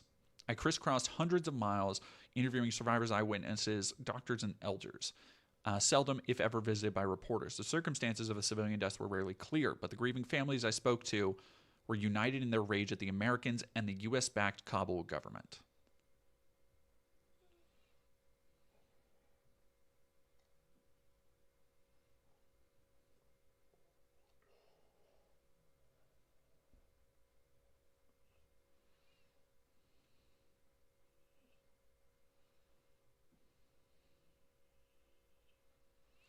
Far too often, I found the zero-unit soldiers acted on flawed intelligence and mowed down men, women, and children, some as young as 2, who had no discernible connection to terrorist groups. And the U.S. responsibility for the zero-unit operations is quietly muddled because of a legal carve-out that allows the CIA and any U.S. soldiers sent to the agency for operations to act without the same oversight.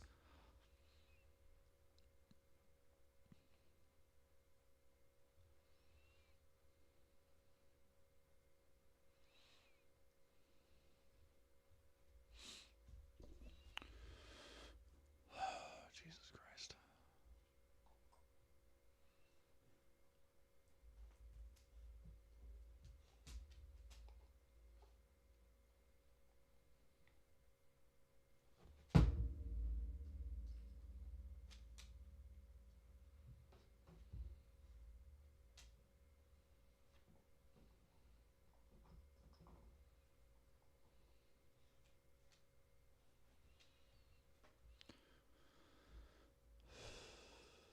A soldier with a megaphone announced, "Your house is surrounded. Come out." Inside, soldiers were asking everyone, "What is your name? What do you do?" Patur and his father were led out of the house while his 2 brothers remained inside. 2 soldiers were speaking in English.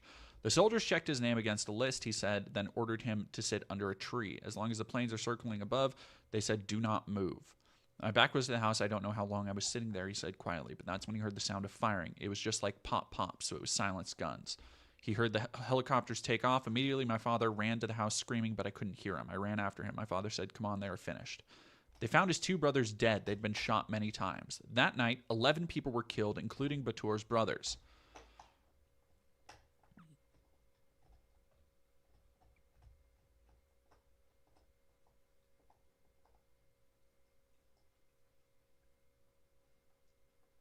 The following day, Batur heard the local radio station announce that teachers from a government school were killed by the O2 unit. There were no mention that insurgents had been successfully eliminated. Quote, while my brothers were alive, I was free to study, but now they are gone. No one is here to support me. My lessons are left half completed. He told me he can't concentrate and has nightmares about the night of the raid, but his family can't afford to move from the village. Quote, we still don't know the reason my brothers were slaughtered. Batur believes the zero-unit strategy has actually made enemies of families like his. He said his brothers had both supported the government, and he did too, vowing never to join the Taliban. Now he said he's not so sure. As he spoke, something round and black dropped out of the roof by his feet. He briefly cowered before realizing it was a taped-up black cricket ball that soared up from the ground floor. After a moment, he exhaled. It's as if he'd forgotten to breathe the whole time we were talking.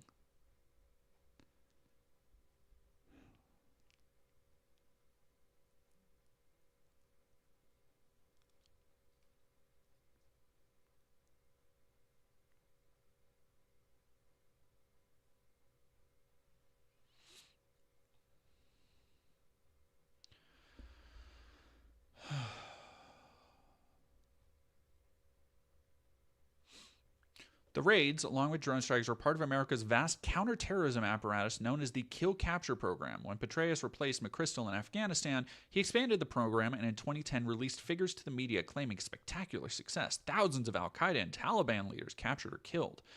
In a subsequent press conference, a U.S. admiral revealed that more than 80% of those captured, quote, terrorists were released within weeks because there wasn't supportable evidence that they were insurgents.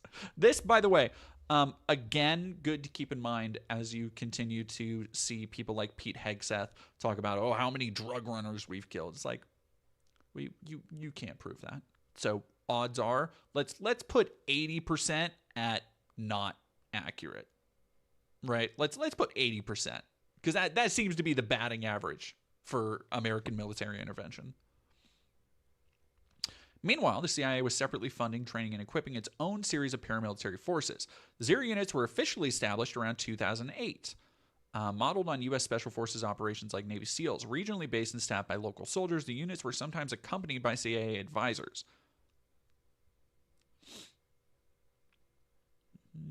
Under the Trump admin, Mike Pompeo announced that the agency was ramping up its approach. Quote, the CIA, to be successful, must be aggressive, vicious, unforgiving, relentless. As a fucking opposed to... Oh, sorry, they've been going and singing Kumbaya with the villagers for the last 20 years? What the fuck are you talking about?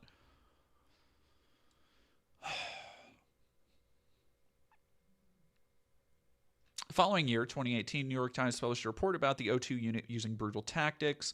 2019, Human Rights Watch documented 14 cases, some amounting to war crimes involving the O2 unit and other CIA-backed strike forces. In 2020, The Intercept reported on 10 night raids by another Zero Unit, O1, that targeted religious schools.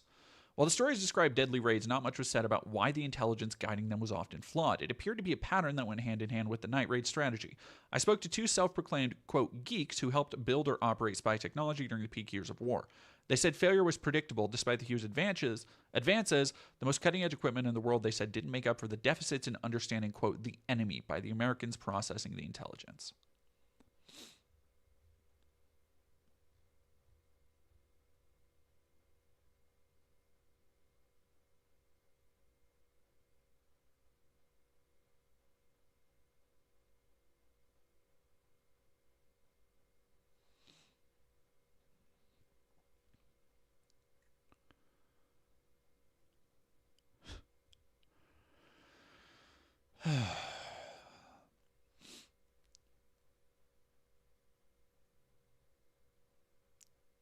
In October 2019, 2 men all called Basir and Hadi finally agreed to meet with me. These are men from the Zero units.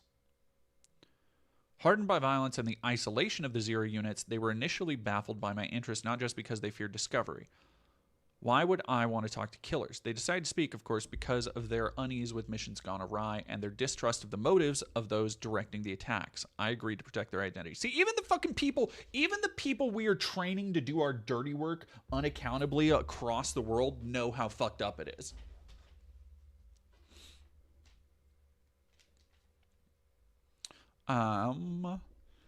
They are Americans killing Afghans, and we are Afghans killing Afghans. But I know the Americans do not lie awake at night with the guilt I have. Jesus Christ. Basir sat cross-legged on a well-worn carpet, balancing a cell phone on each knee and grasping a cup of green tea between his jeweled fingers. His neat mustache caught a bead of sweat as it dripped from his brow. His impeccable grooming was at odds with the mismatched socks peeking from beneath his shalwar kameez. Took a long drag on a cigarette, and I noticed finger-sized bruises stretching around his neck. Although he caught me looking at the bruises, he made no effort to explain. Jesus.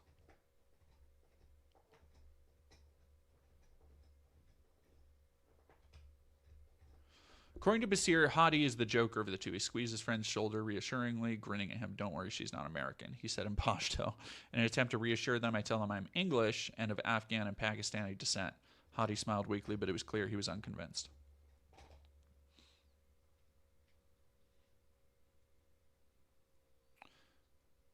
So here, let's wait. Ready Rock, thank you for following. Now we are getting into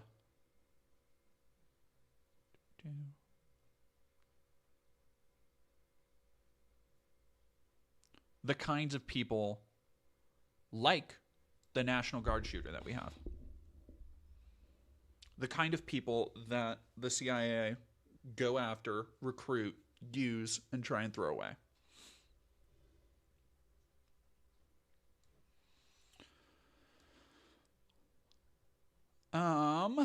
Basir's family had left Afghanistan when he was 3 during the same fractious conflict that killed my own family. Eventually, his family settled in a refugee camp in Peshawar in Pakistan. Growing up, he considered both the Americans and the Soviets infidels.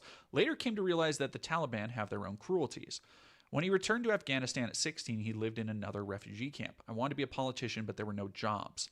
Eventually, he became a bodyguard for his father, a police officer, before signing on with the police force as well. The poor pay pushed him to join the military and then the O2 unit in late 2016, where he said he was paid about $700 per month in American currency, more than 3 times what regular soldiers made.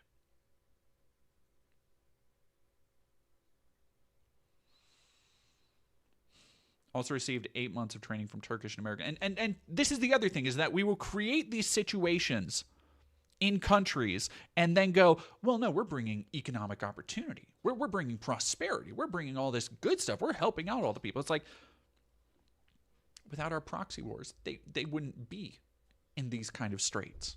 Very likely. Like it. Boy.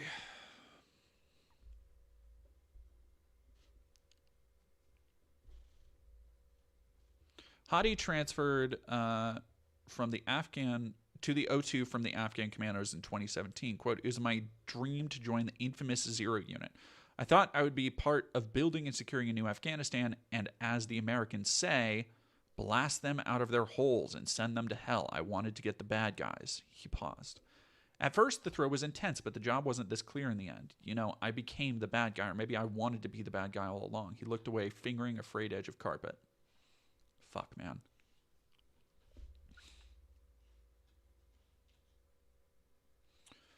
Once in the units, the men said it often seemed like they weren't fighting Afghanistan's battle at all. The CIA, with the aid of American soldiers on the ground, they said, ran the show.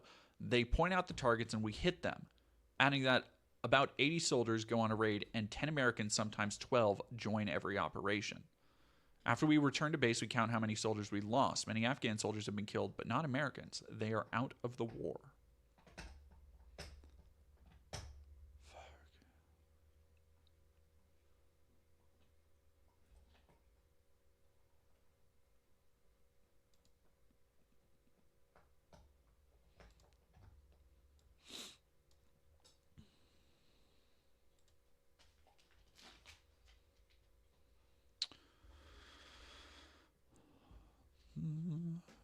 So let me get to what happened to the Zero units first.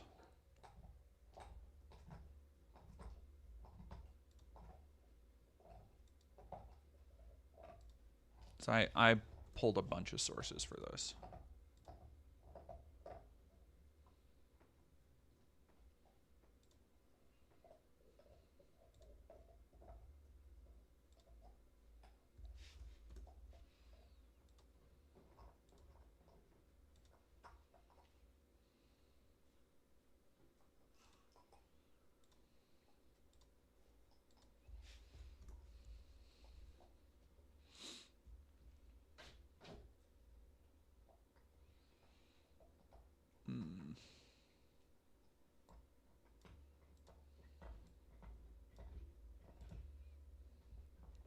All right, this is 2019.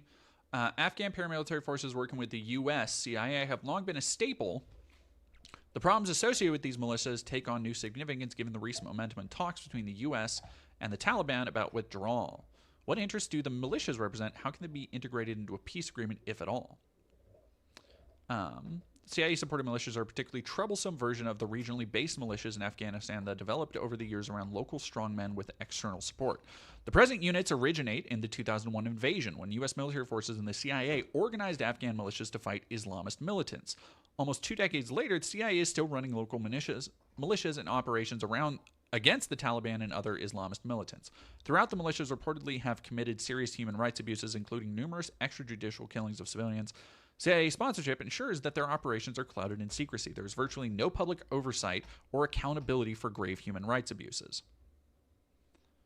So how did we reward these folks? I guess I'll just do...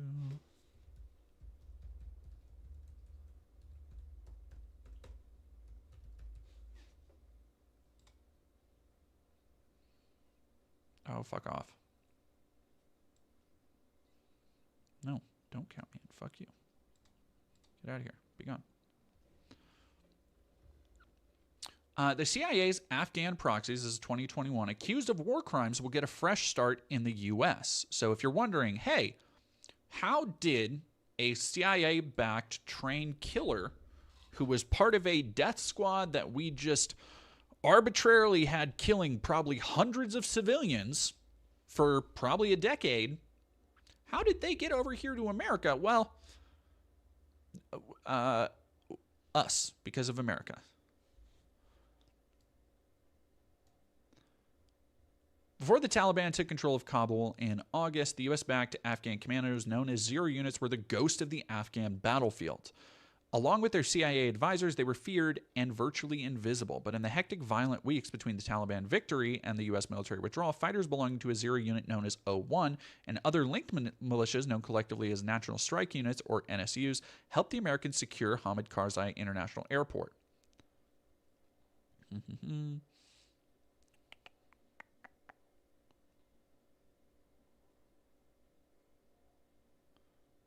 The American then turned to the O1 commander and explained the value placed on the free press by citizens of the country to which he and his fighters would soon be flown. The CIA prioritized the evacuation of Zero unit members from Afghanistan, flying as many as 7,000 of the former commandos and their relatives, even as thousands of vulnerable former U.S. government and military employees, human rights activists, and aid workers were left behind. Commandos refused to allow a former U.S. government interpreter through the airport gates unless she gave them $5,000 each for herself, her husband, and their 3 children, Al Jazeera reported. The woman who said she and her relatives were beaten by NSU members at the airport could not afford the bribe. 2 former members of a different U.S.-trained military unit, the Afghan National Army's KKA, or Special Unit, told The Intercept from a safe house in Kabul that no formal effort was made to evacuate them, and that unit members who were able to board flights did so through personal connections. The 2 former members themselves had been turned away by O1 militiamen after approaching the airport's northwestern gate. Most coverage of the CIA's efforts have been laudatory. The Zero units were known for deadly night raids that killed an untold number of civilians. 10 raids conducted by O1 in Wardak province killed at least 51 civilians, including children, many at close range and execution-style assaults. Most O1 missions were led by a small number of CIA advisors. So again, we have O2 is the one that we just spoke to that killed hundreds of people.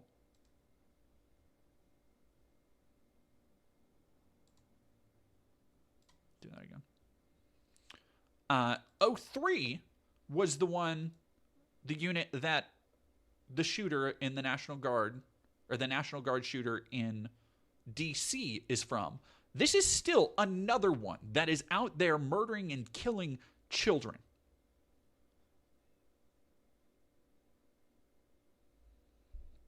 Led by CIA advisors.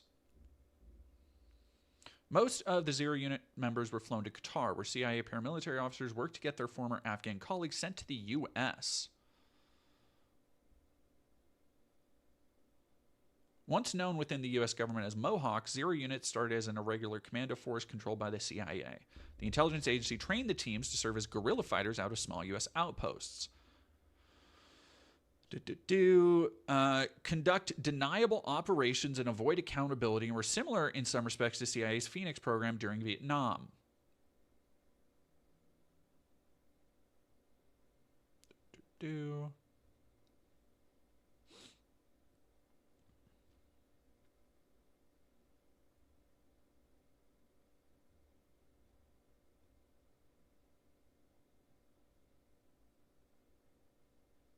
Let's go into really quick some of the, CIA.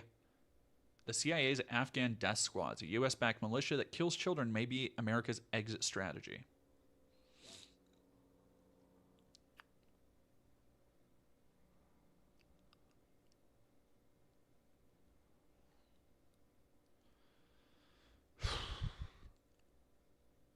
The buzz of a drone at night was the first sign of trouble. Next came the roar of a larger, low-flying aircraft. Men in camouflage moved through the village streets speaking Pashto and English. December 2018, the air was frigid. They made their way to the madrasa, or religious school, where more than 24 boys between the ages of 9 and 18 slept on the floor of several dormitory rooms.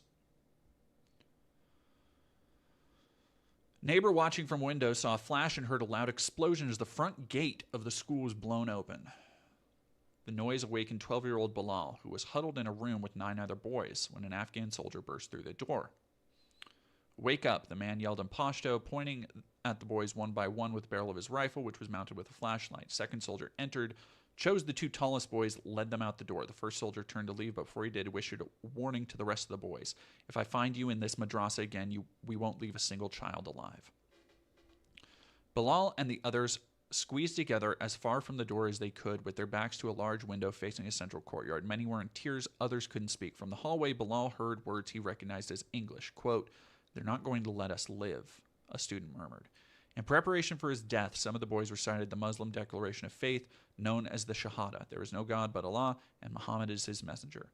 Just then, the sound of an automatic gunfire tore along the corridor. Quote, "For a very short time, it sounded like there were many guns. Boys' screams came next, followed by 2 loud explosions. One shook the whole building. We didn't hear anything after this. Everyone was silent." When the sun rose hours later, Bilal and about a dozen other students remained crouching in silence, some still trembling with fear. Nearby, in 2 of the school's other rooms and the basement, 12 more boys, their bodies mauled by bullets, lay crumpled on the floor.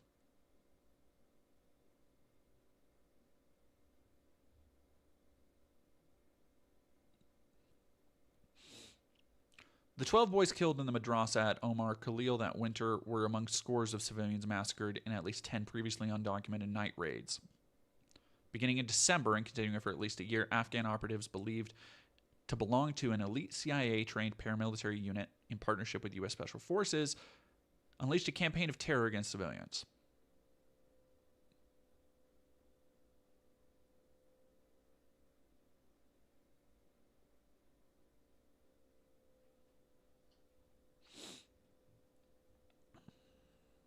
Hey, Liktar.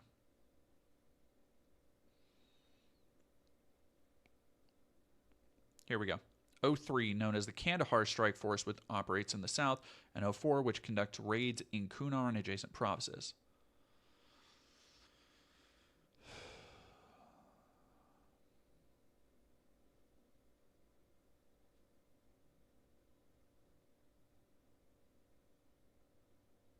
The CIA has a long history of training, arming, and funding indigenous militia networks. Since its birth in 1947, the agency has supported anti-communist outfits in Greece, Cuba, Vietnam, Laos, and Central America, as well as the Afghan Mujahideen in the 1980s.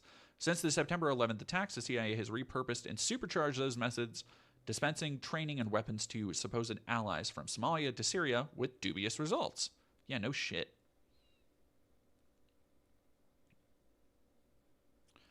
The CIA involvement in Afghanistan has had few precedents. In 2013, more than $2.5 billion, nearly 5% of the entire U.S. intelligence budget. Christ, how is that? Fuck, man. Was allocated for covert action, the category under which the Secretary's Afghan Strike Force Unit program falls, according to documents leaked by NSA whistleblower Edward Snowden.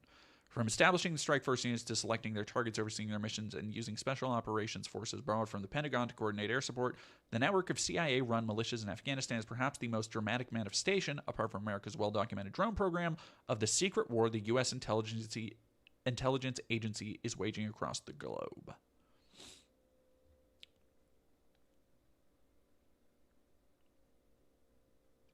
Intercept documented 4 separate raids on madrasas that killed 33 religious students.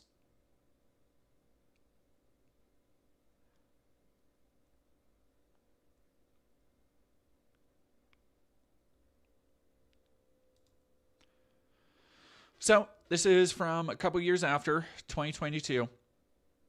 The evacuation of CIA's Afghan proxies has opened one of the war's black boxes. Saturday morning in May, a former member of a CIA-backed militia that was once his country's most brutal and effective anti-Taliban force welcomed me to his new home in a hilly neighborhood of Pittsburgh. He invited me in through the kitchen where his wife, who was pregnant with their 4th child, was baking traditional Afghan bread with flour. Quote, "It is difficult to descend from a very strong position to a weak position. In Afghanistan, we had value.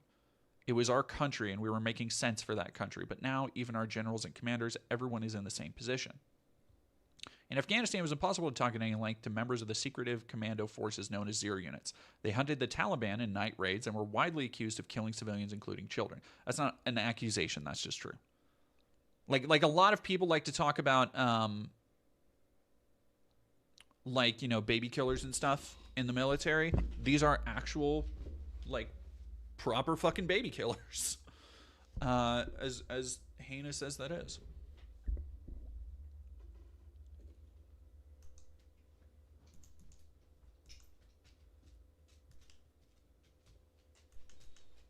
There we go. I think that helps with the coloring a little bit.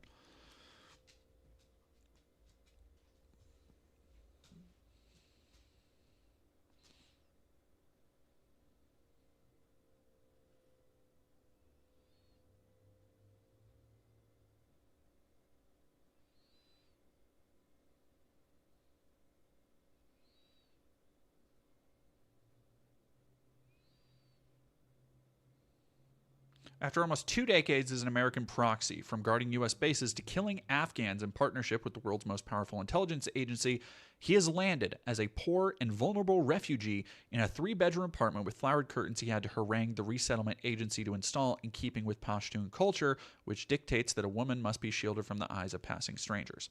So, if you're wondering, hey, the national DC shooter, could it be the fact that people like this were indoctrinated to kill their own countrymen, and in exchange, their fortune and blood money is being left to struggle and flounder from the country they quote unquote helped defend democracy?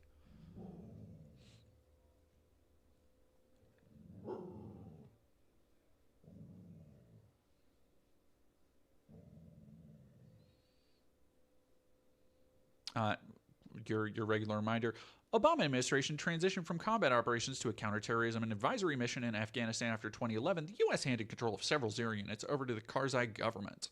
CIA retained control of other key units, including the Kabul-based O1, the KPF, and O3. O3, if I'm remembering correctly, the guy we're talking to right here, O3 was the same unit that the National Guard Washington, D.C. shooter was part of.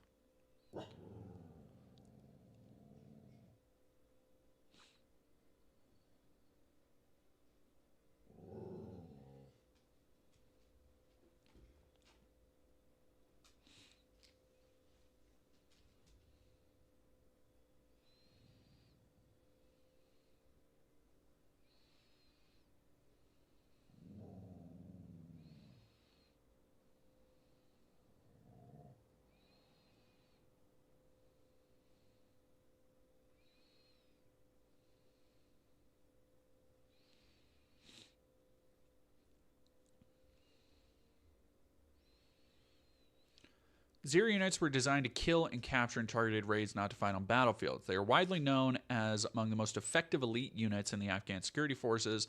U.S. military pulled out and the Taliban advanced. Many in the Ghani government and the military looked to them for salvation.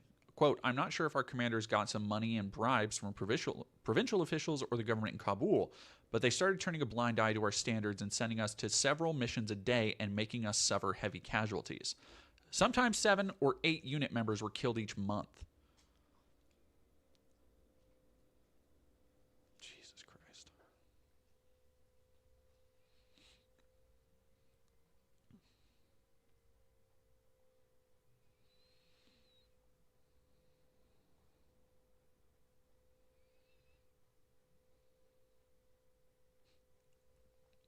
In June 2021, so this is probably where the shooter was in 2021.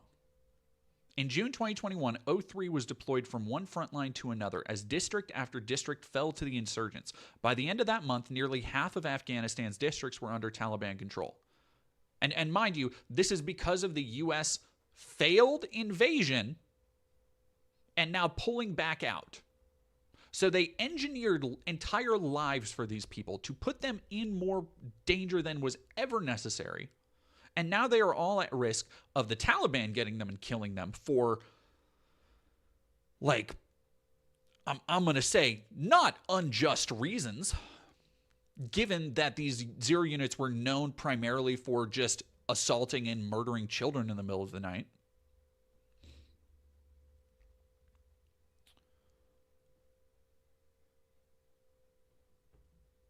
They will push back the Taliban to their original outposts.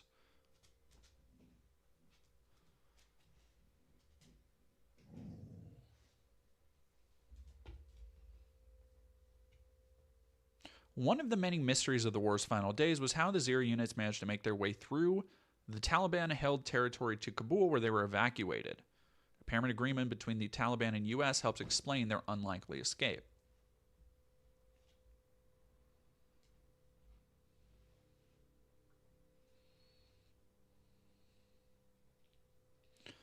Taliban allowed Zero unit members to safely cross because they had agreed with the U.S. government to do so, according to the doctor from O2 and 2 former Afghan intelligence officials.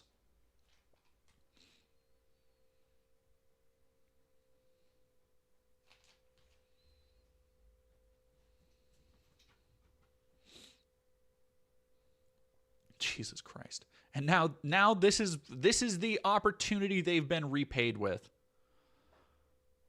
Several other Zero unit members found work at a halal grocery. One of them was Khan Wali Mahmud, a former school principal who started working for O2 in Jalalabad as a security guard in 2017. He now lives with his wife and children in Section 8 housing in a Pittsburgh suburb. When I met him, he was unloading boxes. He has since gotten a different job at another grocery store, which he prefers because it doesn't involve as much heavy lifting.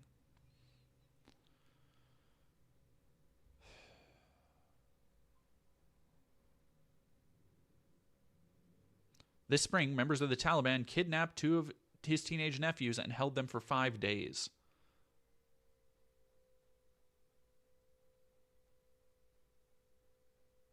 We are so loyal to Americans that we wouldn't leave their tags behind in the battlefield, but now they are leaving behind my brother who helped them for 16 years. Quote, it happened many times during missions with O2 that an American advisor or soldier would get shot. We would risk our life to take them out of the battlefield. Look at our level of loyalty and their level of loyalty. It is just essentially like a trained killer to a gig worker. Exactly.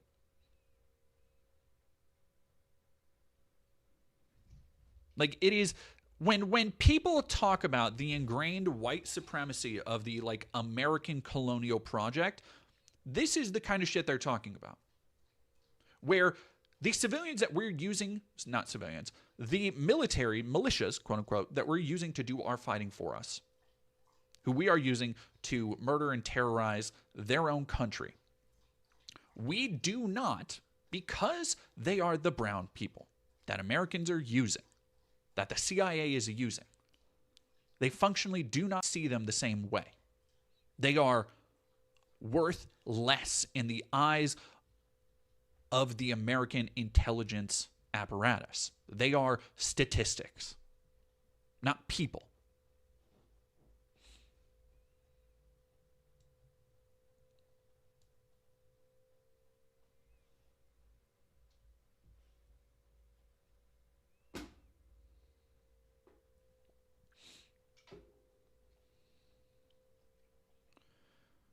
He has told this story many times, he said, to workers from resettlement agencies. Everyone comes here and asks about my problems and the problems of my family, but I don't see any outcome of telling these stories.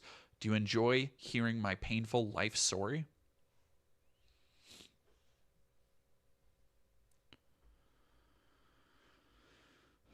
He took home about, Jesus Christ.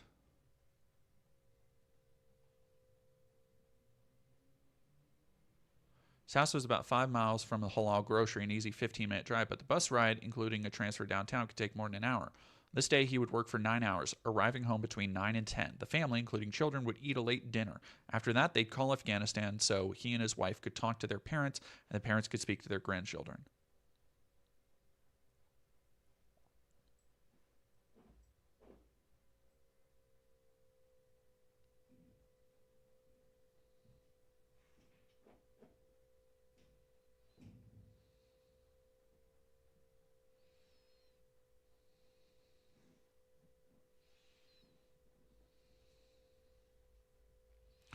Like, on one hand, far be it from me to feel sorry for somebody who has almost certainly killed children at the U.S. behest. But on the other hand, the like true tragedy here is that this is somebody who very likely never had a chance. They were born into a country that had already been racked by a country in a region that had already been racked by the United States' various proxies and proxy wars and conflicts over time. And through simply sheer time and place, they took the opportunities that were afforded to them in this struggling area and then had what was ever their recourse. All to end up, like somebody in chat was saying, a gig worker going from trained killer, CIA, essentially a by extension CIA operative, to unable to pay for a house in Pittsburgh, struggling to work a job and spend enough time with a family.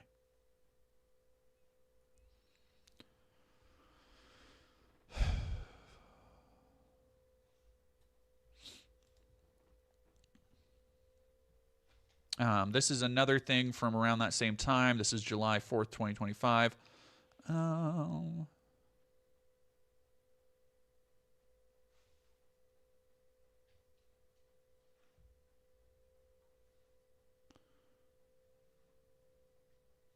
Here we go.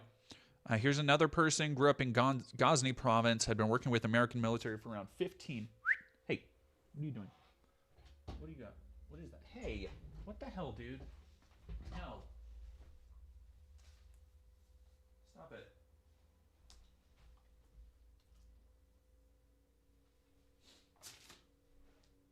All right, give me 1 second.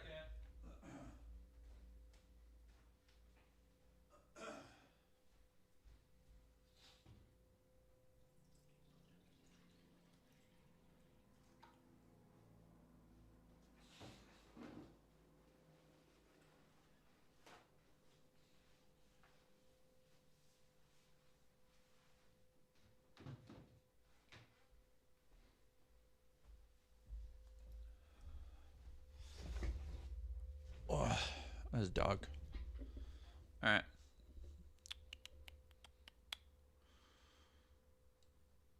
Puppy Girl Uvu, thank you very much for following.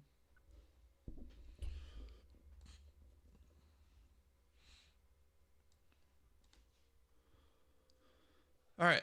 Here's another person. 0 units. Fuck,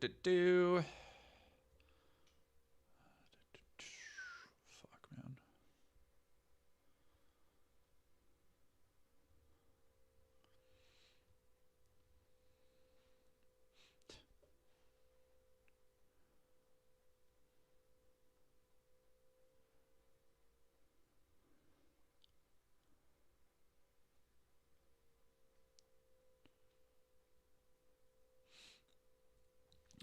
This is from Rolling Stone. I covered the war in Afghanistan for 17 years. The Zero units were cloaked in legend. I first encountered them in 2005. So again, we've heard the quote unquote official version of the story that they were official. I think it was 2008, 2009 from another article. Here's somebody who was on the ground in the Hindu Kush saying in 2005, right? So outside the operations center talking to some of the Green Berets, I saw a group of Afghan soldiers wearing night vision goggles line up vehicles for a raid. The night vision piqued my interest because you don't see it on Afghan troops at the time. I asked one of the special forces soldiers. He shook his head. That wasn't a conversation he wanted to have with a reporter. I don't know what you're talking about. God damn. I was told by a special operations soldier to not ask questions about them. By then, I'd heard about the secret Afghan army.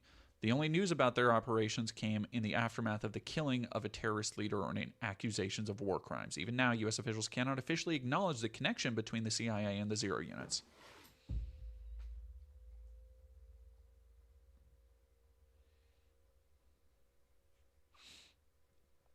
There are close to 4,500 living in the U.S. who are still waiting to secure legal status because of paperwork delays from the federal government. Oh, fuck. I wonder, God.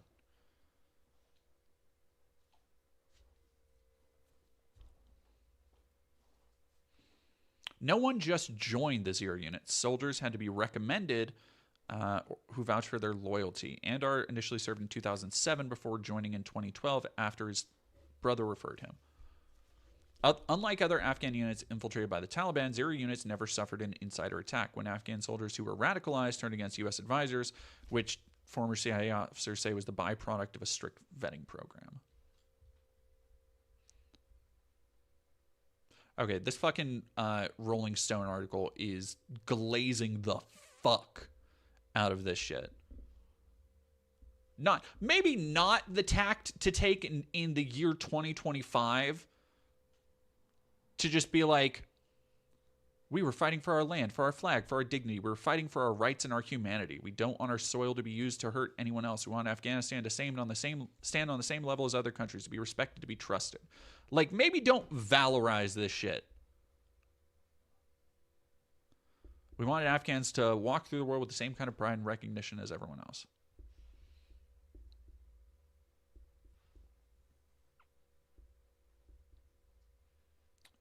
Media reports and human rights groups documented the unit's tactics, particularly the Khost and Nangarhar provinces, including allegations of war crimes.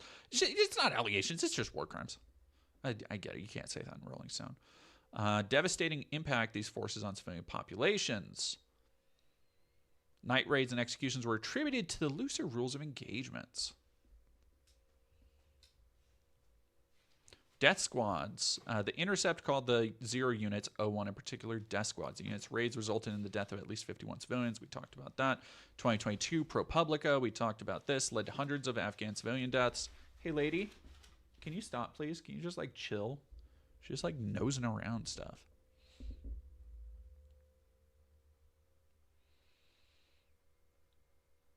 We're fighting for freedom.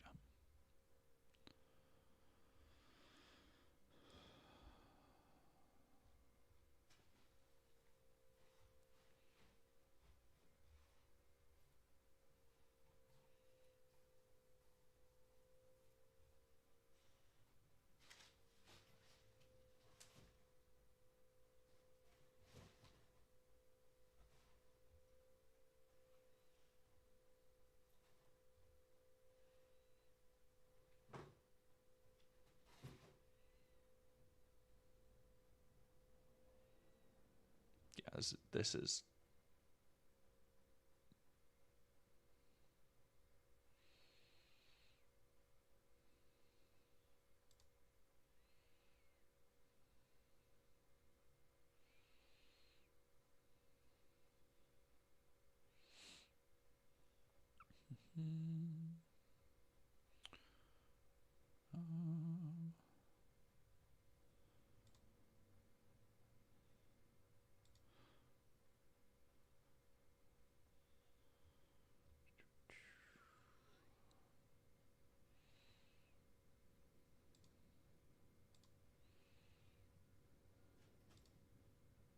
I think, let me get to this. Let's wrap it back around.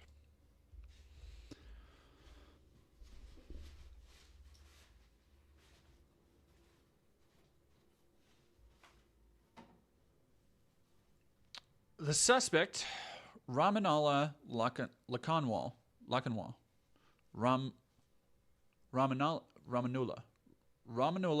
Lakanwal.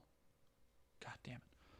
Ramanullah Lakanwal had been part of a Zero unit, an Afghan intelligence unit and paramilitary force that worked with the CIA. This is from CBS News today. Ramanullah.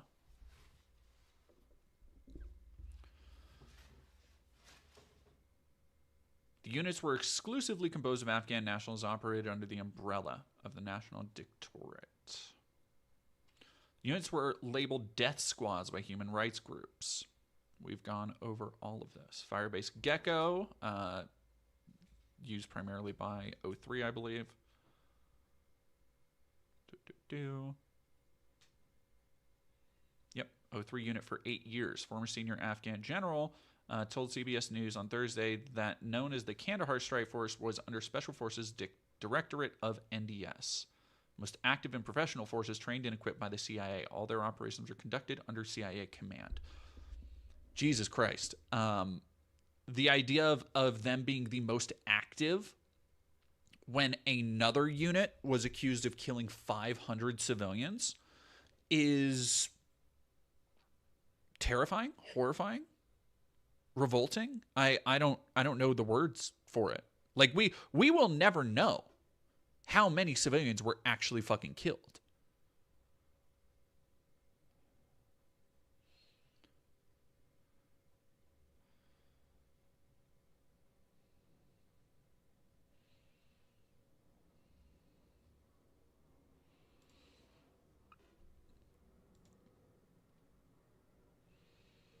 All right, let me get, what was the other one?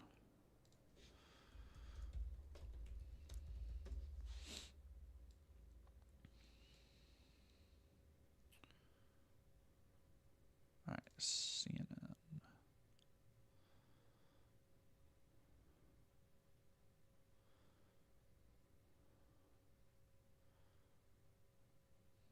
All right, where did people find the 15-year-old?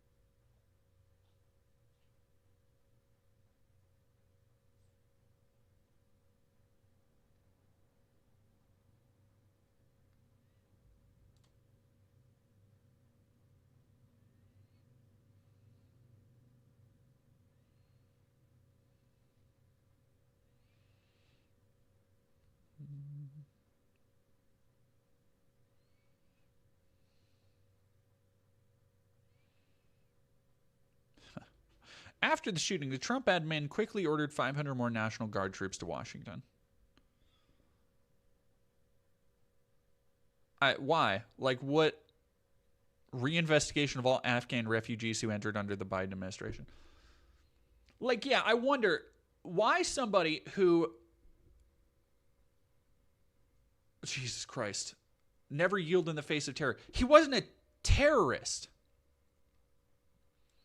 Like, they came out and said he was 29, brought over at 25, has served a decade in the Zero unit. Okay, gotcha. So people just lining up times. Okay. I mean, like, don't get me wrong. I'm sure. And that lines up with everything we've seen. I was just wondering if there was a more concrete source, because that is still like speculation, you know? Yeah, this idea is now what is going to be the justification. Like, it's kind of perfect, right? Like, we create, here is the timeline of events. We create the most inhospitable world for ourselves possible through military intervention. So we continue doing that exact same kind of military intervention, making more enemies of our own volition and knowledge, People, we read through all the documents, folks. That shows how people are aware of how these cycles take place, why people will see U.S. intervention in things like this, in death squads, just roving the countrysides with no accountability, but ultimate CIA backing and all the firepower and weapons they could ever fucking want and or need. And then we create lives so inhospitable for those people who we are taking at these young ages, feeding a constant slurry of American spreading democracy ideology, while also teaching them how to, as effectively as possible, murder, torture, kill, and otherwise destroy not just their own souls and their brains, but their own communities.